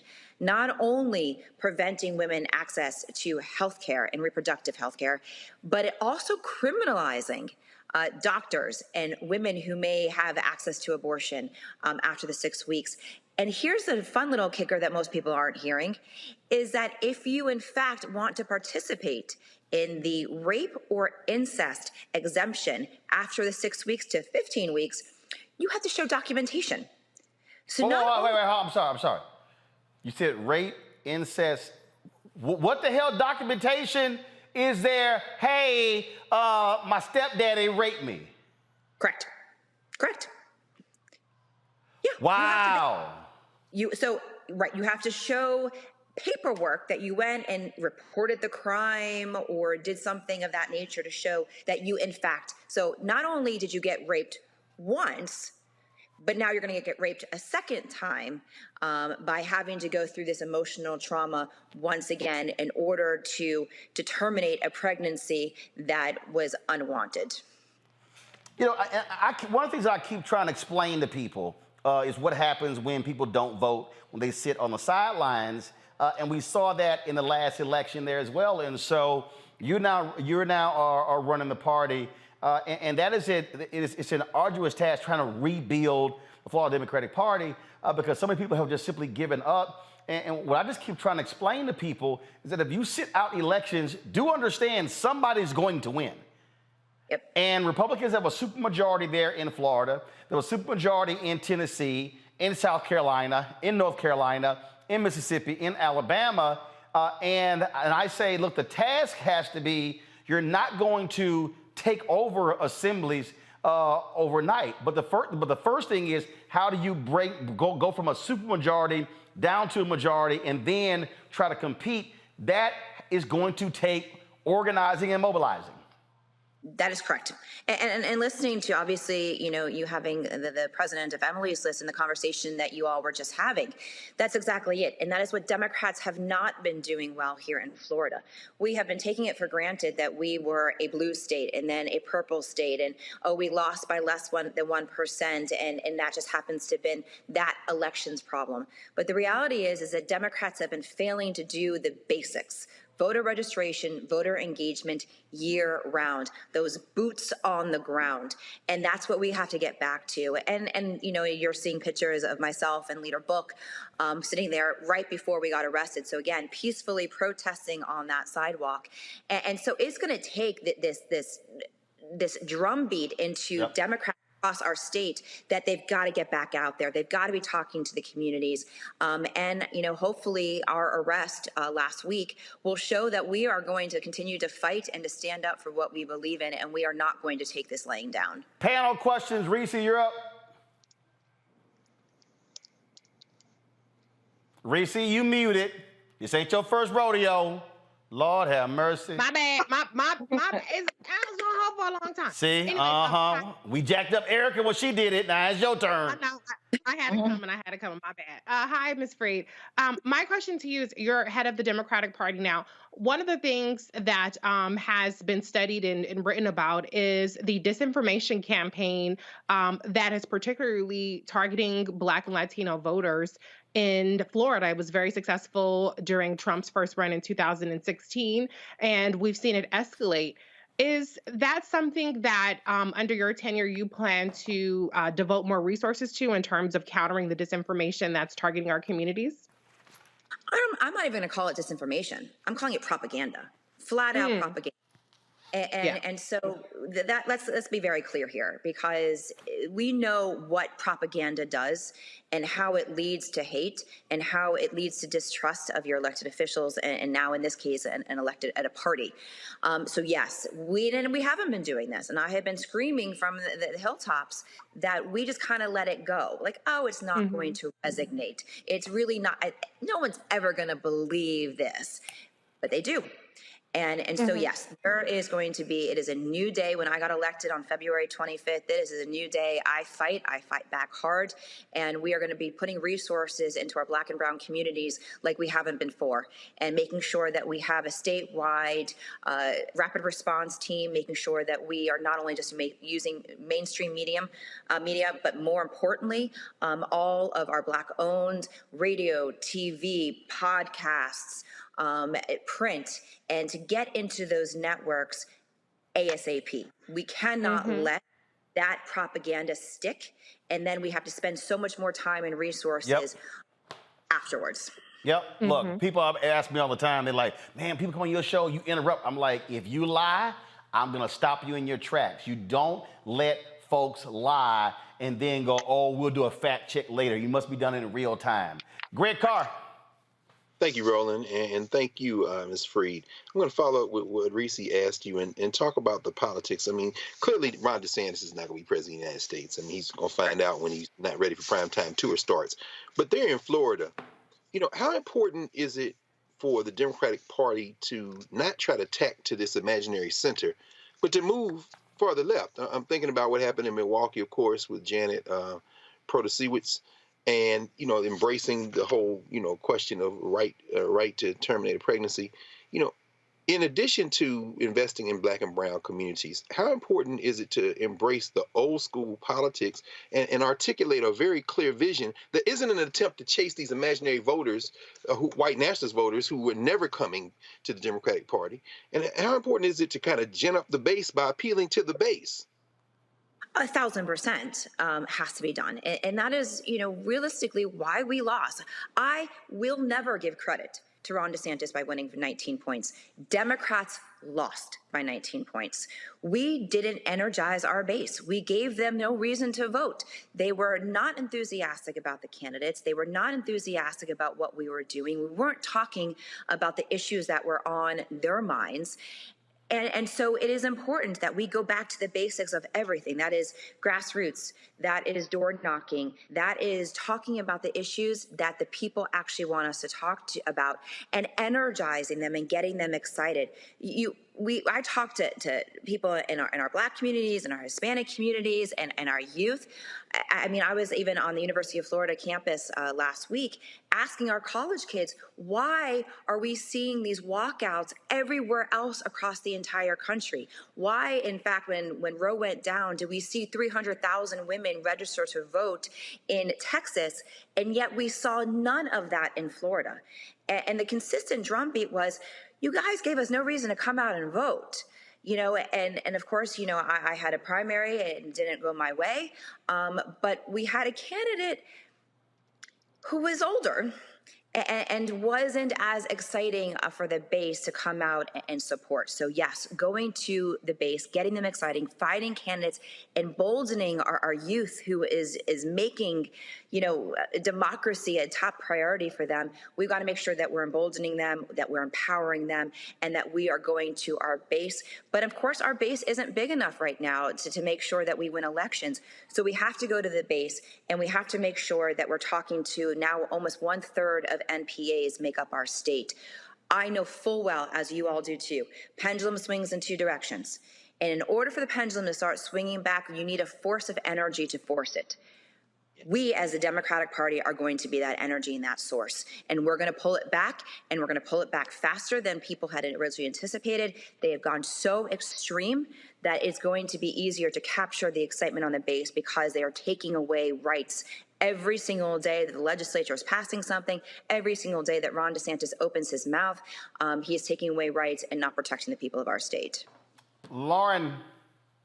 Hey, thank you for taking my question. I just wanted to know what your theory was, Ms. Freed, on what happened to the Florida Democratic Party. I mean, in 2018, Andrew Gillum came so close to beating DeSantis, and then it just seems like the party last year just sort of fell through the ground. I mean, it was just sort of a far fall. And obviously you're in total rebuild, but what is your explanation for that? Obviously Gillum came so close to winning that race, and then last year Chris didn't come that close. So, what's your theory of the case?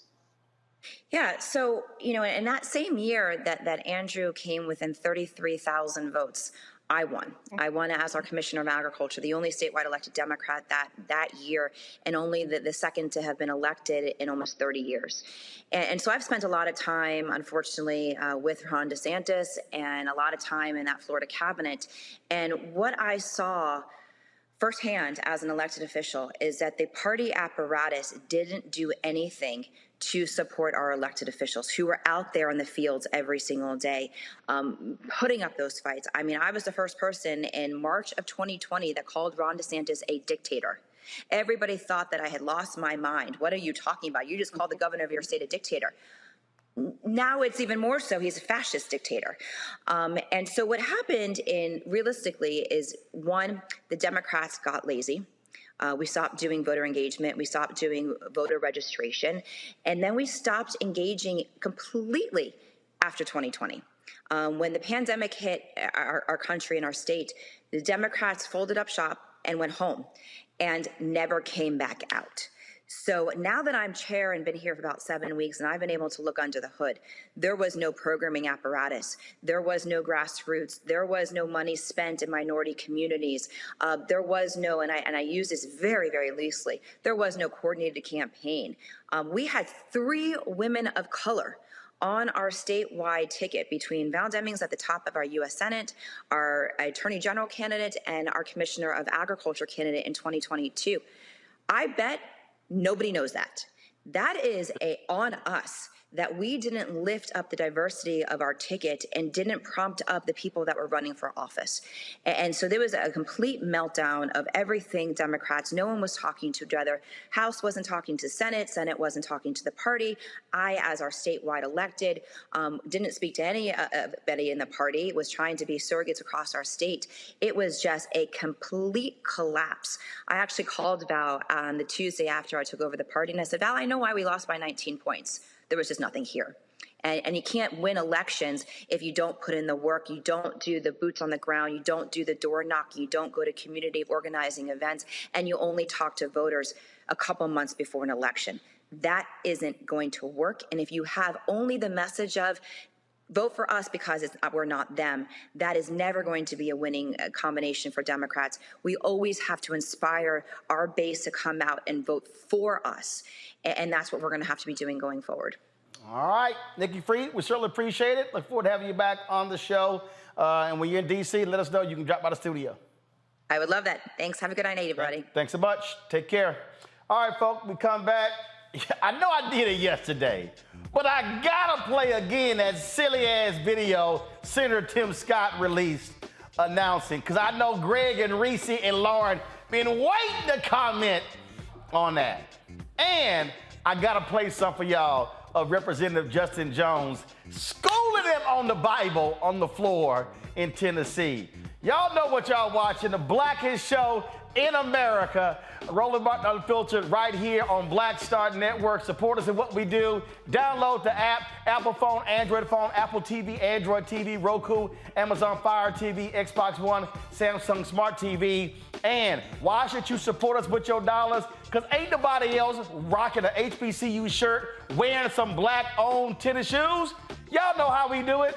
Check your money orders, P.O. Box 57196, Washington, D.C. 20037-0196. Cash App, $RM Unfiltered. PayPal, R Martin Unfiltered. Venmo is RM Unfiltered. Zelle, Roland@RolandSMartin.com. Roland@RolandMartinUnfiltered.com.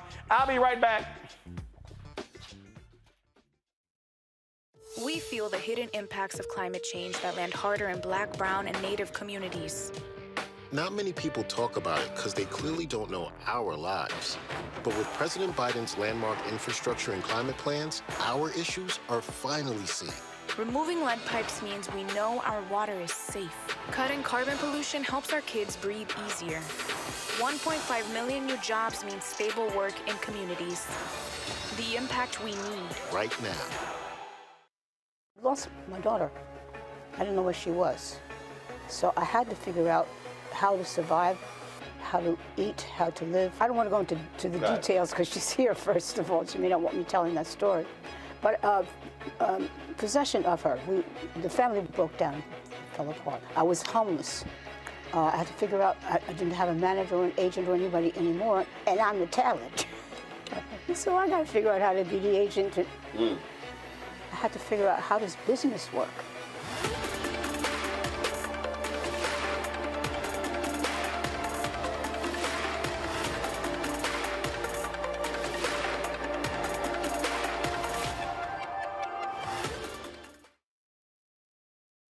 Hey, I'm Cupid, the maker of the Cupid Shuffle and the Wham Dance. What's going on? This is Tobias Trevelyan. And if you're ready, you are listening to and you are watching Roland Martin Unfiltered.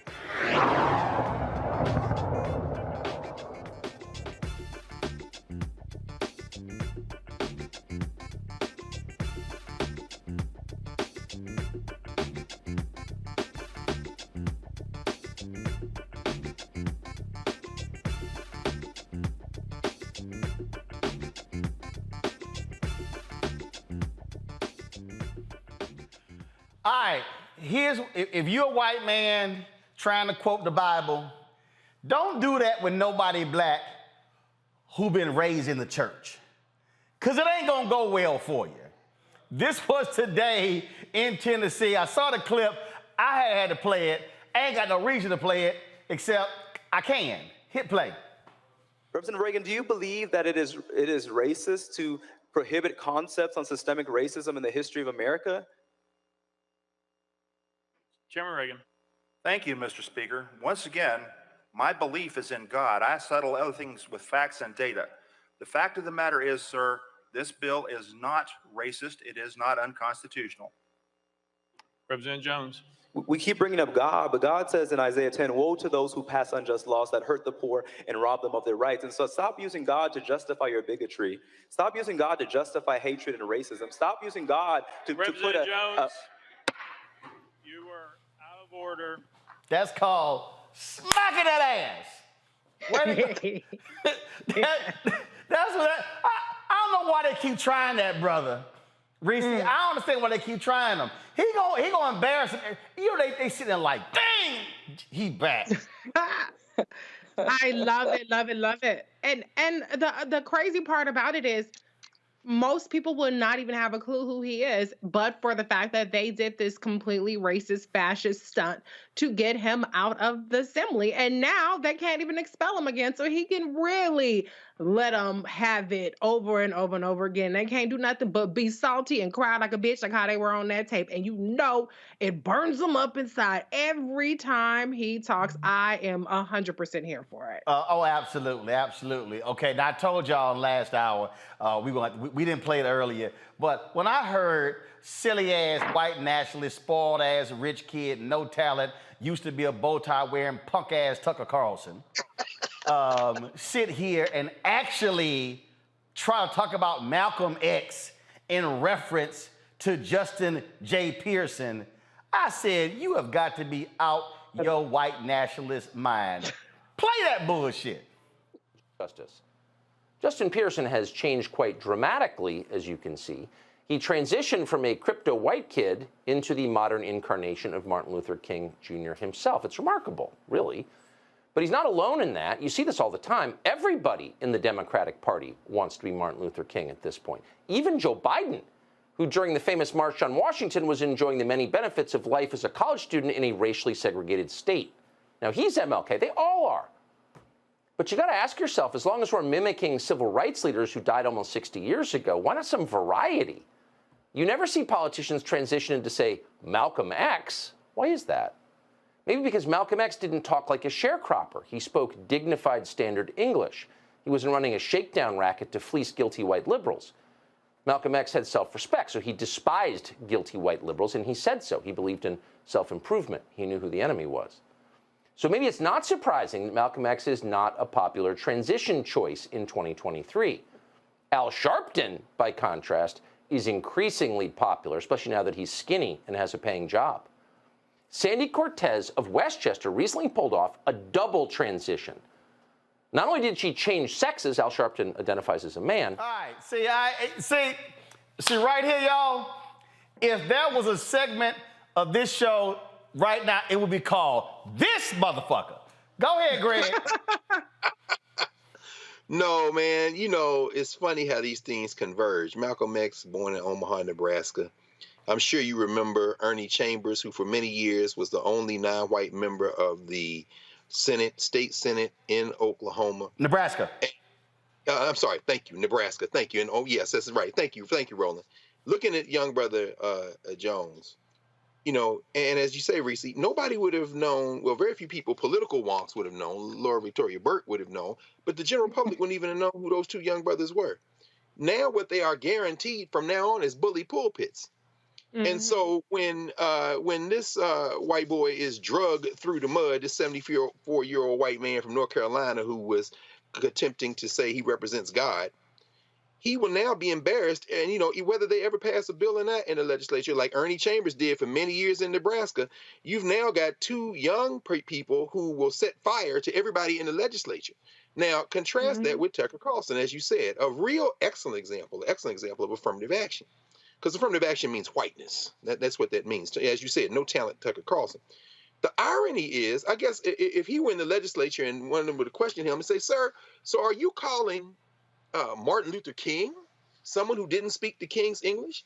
By contrasting him with Malcolm X, who, while he was in prison, listened to Paul Robeson records incessantly. Paul Robeson was such a big hero to Malcolm X that at Lorraine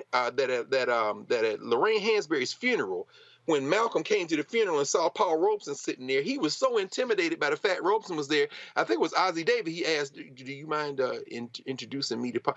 So my point is that we speak in all kind of ways. And right. Tucker Carlson think he's being cute. What you really just did is say that Martin Luther King speaks like Pygmy Markham. Right. He was saying MLK spoke like a sharecropper. Oh, we knew exactly what the shade there was. And let's just be real clear, Tucker. You talk about how Malcolm X spoke. Your ass don't agree with Malcolm X on nothing. So don't be trying to sit here and all of a sudden, who speaks the proper language? Here's what we do know: the guy you replaced, he spoke the King's English when he was leaving them freaky ass voicemails and sexually harassing and sexually assaulting people. We know your former boss, who put you in your place, Roger Ailes, spoke the King's language when he was sexually harassing so many damn women. Oh, when Eric Bolling, he spoke the King's language at Fox News when he was sending penis pics to various people there. We know Ed Henry spoke the King's language, and he has got fired for sexually harassing folks there as well. Hell, we could go, Kimberly Guilfoyle, who, well, I don't know what the hell she speak, but she speak MAGA Trump. Her ass got fired for sexual harassment. So Tucker, shut your punk ass up trying to sit here and question how Justin talks or how he changed. Your wimp ass used to wear bullshit ass bow ties, and now you trying to look all dignified wearing a tie. Man, come on with that nonsense, because we also know you the founder of the Daily Caller, where you've had racist folks writing for you as well. Reese, go ahead if you want to comment on this little silly fool. Fuck Tucker Carlson. That's all I got to say. Okay. Well, there we go. Lauren, got anything to say? It's insecurity. I mean, it's just racism and insecurity. There's really not much to say. Dr. Carr summed it up. Well, we're going to do this here. I'm going to go to a break, and I just had to play this again. I don't even know what to say. I don't know how you could be a black man and announce you running for president and you open your campaign at Fort Sumter. When we come back, Reese, Greg, and Lauren, they get they crack at deconstructing Senator Tim Scott, his presidential exploratory campaign opening. Ooh, y'all definitely want to tune in for this one. Back in a moment.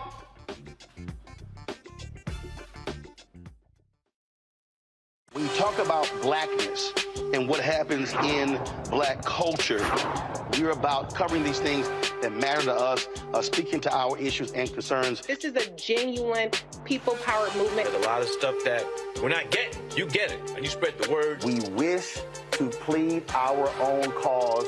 Too long have others spoken for us. We cannot tell our own story if we can't pay for it. This is about covering us. Invest in black-owned media. Your dollars matter. We don't have to keep asking them to cover our stuff. So please support us in what we do, folks. We want to hit 2,000 people, $50 this month, raise $100,000. We're behind $100,000, so we want to hit that. Y'all money makes this possible. Checks and money orders go to P.O. Box 57196, Washington, D.C. 20037-0196. The Cash App is $RM Unfiltered. PayPal is R Martin Unfiltered. Venmo is RM Unfiltered. Zelle is Roland at RolandSMartin.com. Next on the Black Table with me, Greg Carr, Dr. Kwasi Kanadu, author, scholar, and healer.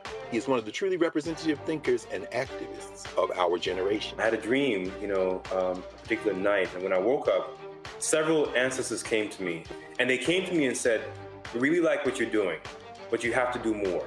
His writing provides a deep and unique dive into African history through the eyes of some of the interesting characters who have lived in it, including some in his own family. The multi-talented, always fascinating Dr. Kwasi Kanadu on the next Black Table here on the Black Star Network. Hello, everyone. It's Kiara Sheard. Hey, I'm Taj. I'm Coco. And I'm Lily. And we're SWV. What's up, y'all? It's Ryan Destiny, and you're watching Roland Martin Unfiltered.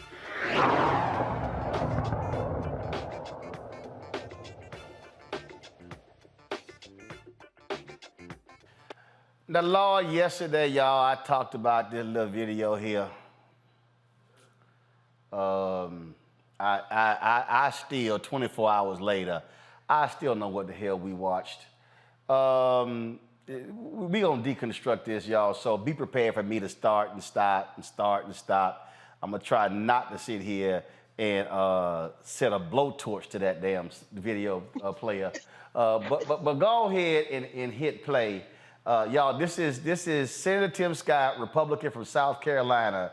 Literally, this is how this black man announced he is seeking the office of the presidency of the United States, not the Confederate States, because we know that's what South Carolina wanted, but the United States. Y'all go ahead. Both 1861, in this harbor, the first shots of the Civil War were fired, and our country faced the defining moment. Would we truly?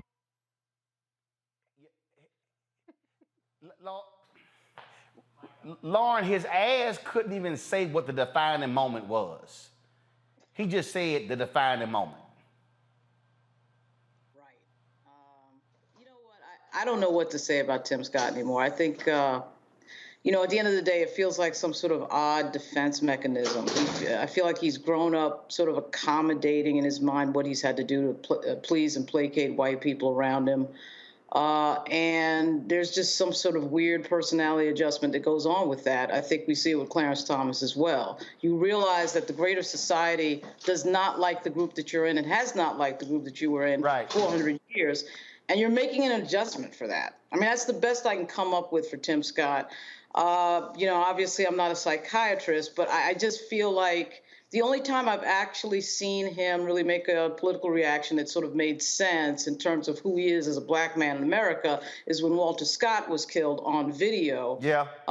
Scott, no relation, of course, the man that was shot in the back 6 times by a cop, and then he got all outraged with Lindsey Graham. That was about it. But this video, this presentation is really, you're talking effectively to white racists in this. You're messaging. Hold on. Wait, we ain't done with it.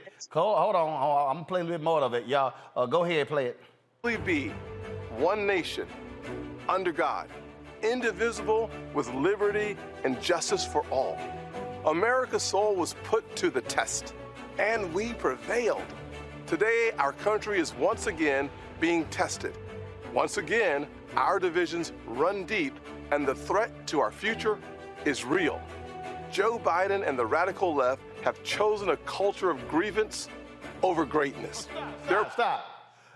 Right. Reese, hold on, Reese. So the Democrats, Reese, have chosen a culture of grievance when is Tim Scott's party that defends Confederate monuments, and they whine all day about how conservatives getting attacked, conservatives getting canceled, when they literally are the party of January 6th?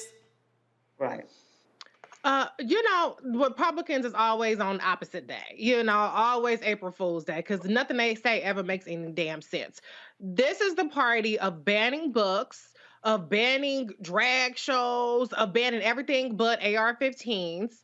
They would have your ass be a slave, Tim Scott. So I'm very confused by this little Confederacy Union thing going on, because yo's party, even though the names have switched, are on the side of the Confederacy. Yo buddy down there in Mississippi, Tate Reeves, calls this Confederate Heritage Month. So it's really, really, really, really weird that he is talking about indivisible justice for all, soul of the country, when the soul that you are trying to represent is white nationalism and white supremacy, boo. All right, we ain't done. Press play. Listen. Promoting victimhood instead of personal responsibility, and they're indoctrinating our children to believe we live in an evil country. And all too often, when they get called out for their failures, they weaponize race to divide us, to hold on to their power. When I fought back against their liberal agenda, they called me a prop, a token, because I disrupt their narrative. I threaten their control. They know the truth of my life disproves their lies. What the hell do you threaten? I mean, you're the junior senator from South Carolina. All you do is follow Lindsey Graham around like a little puppet, and you the one who killed the George Floyd Justice Act. Hello. Press play.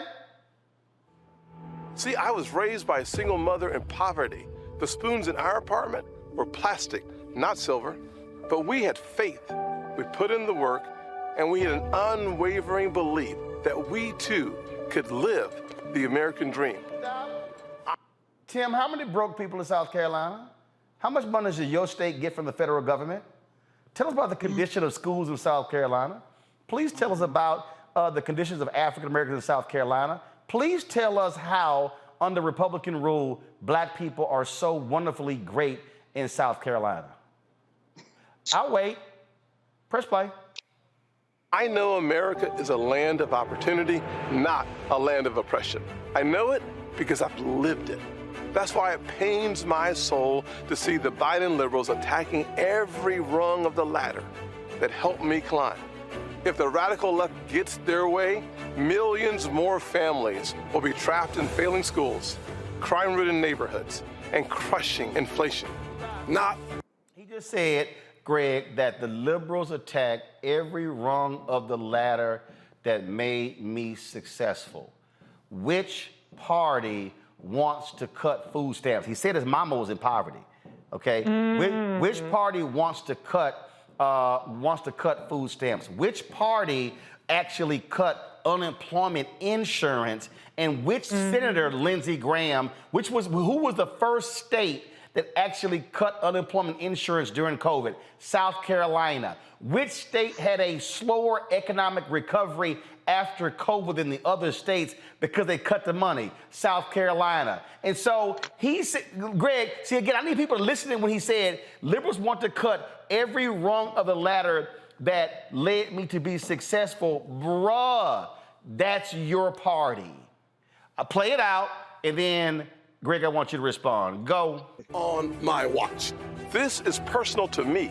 I will never back down in defense of the conservative values that make America exceptional. And that's why I'm announcing my exploratory committee for President of the United States. I will defend the Judeo-Christian foundation our nation is built on and protect our religious liberty. I will stand up to communist China and restore opportunities for hardworking Americans to thrive and prosper. I will fight to give every parent a choice in education so their children have a better chance in life. I will defend our borders and our neighborhood streets, and I will protect our most fundamental right, the right to life itself.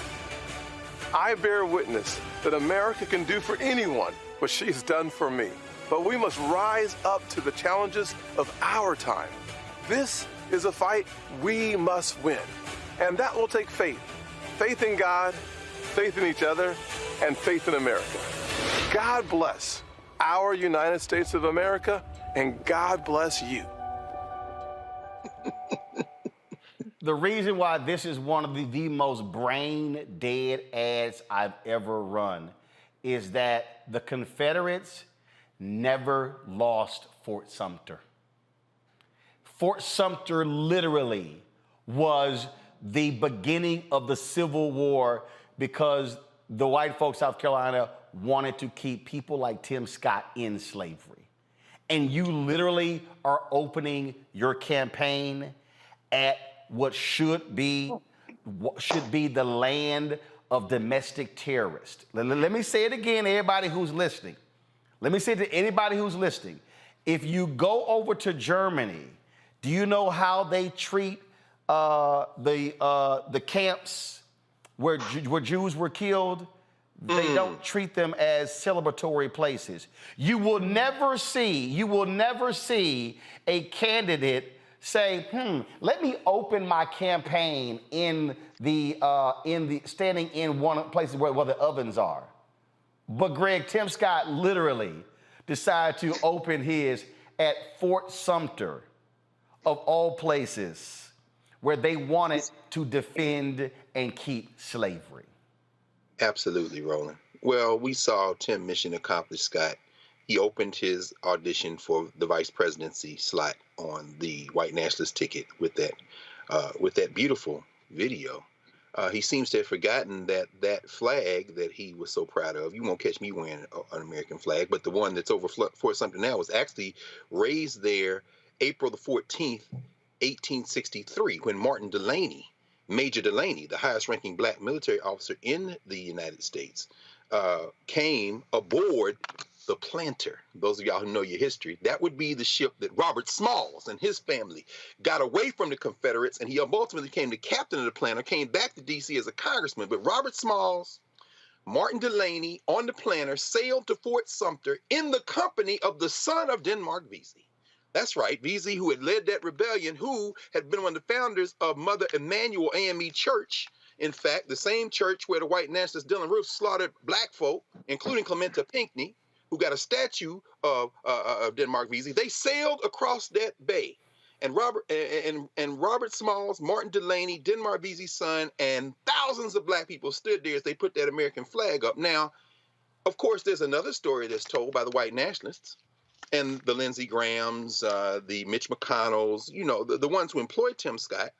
And in the words of that great erudite African-American philosopher, James Mush, who seems to be the one that Tim Scott is channeling, when asked if he could tell when somebody was lying, James Mush, also known as Mushmouth, voiced by Bill Cosby on Bill Cosby and the Cosby Kids, said, "Nope, I believe everybody." Tim Scott, in fact, channeling his inner and some might say outer Mushmouth, has placed himself in a very difficult position. Laura, I agree with you. It's quite pathetic and even a little bit sad to see a black man break himself of his own volition. But when you do it at Fort Sumter, brother, you are defecating on the blood ancestors who fought to get that island back, not for the United States, but for their liberation. You, sir, are a traitor to African people, and to our common humanity. Good luck becoming the vice president for whichever person you're going to be a personal valet from, if you indeed get on the ticket. Lord, you open it for something. Lord have mercy. All right, y'all. That's it for us. I got to bounce. This has certainly been quite an interesting show. Yesterday, I was rocking North Carolina A&T. Today, I'm rocking Dillard. And again, rocking the Rock Deep Global kicks. And so y'all know how we keep it real black. Reese, Lauren, Greg, thanks so much for joining us on the panel. Don't forget to, folks, support us in what we do. Look, what we're building here is something nobody else is doing. Let me be real clear. Nobody else is doing what we're doing, okay? Not Essence, not Blavity, not Black Enterprise, not The Grill, not any people. They ain't doing what we're doing. We truly are building a 24-hour, 7-day-a-week black news and information network that is black owned, that is independent, that we run and control. Your resources make that possible. And so first, download our app. We got 1 million plus people who subscribe to our YouTube channel. We should have 1 million people who are downloading the Black Star Network app. Apple phone, Android phone, Apple TV, Android TV, Roku, Amazon Fire TV, Xbox One, Samsung Smart TV. Why is the app important? We have not been on Facebook all week because they put a block on our page complaining about some video. And so this is when we have our own app, then no one can block us. YouTube can't block us. Facebook can't block us. Instagram can't block us because we own and control it. That's why we got to have our own. And that's possible with your resources. I told y'all the app is $160,000 a year. That's just straight up. That's how much it cost. And so see your check and money orders, P.O. Box 57196, Washington, D.C. 20037-0196. Cash App, $RM Unfiltered.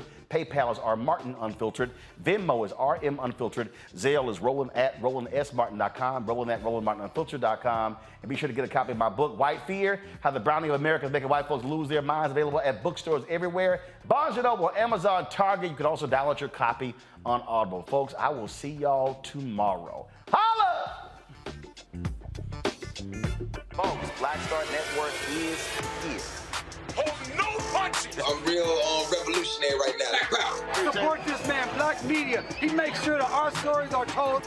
Thank you for being the voice of Black America, Roland. Stay black. I love y'all. All momentum we have now, we have to keep this going. The video looks phenomenal. See, this difference between Black Star Network and black-owned media and something like CNN. You can't be black-owned media and be scared. It's time to be smart.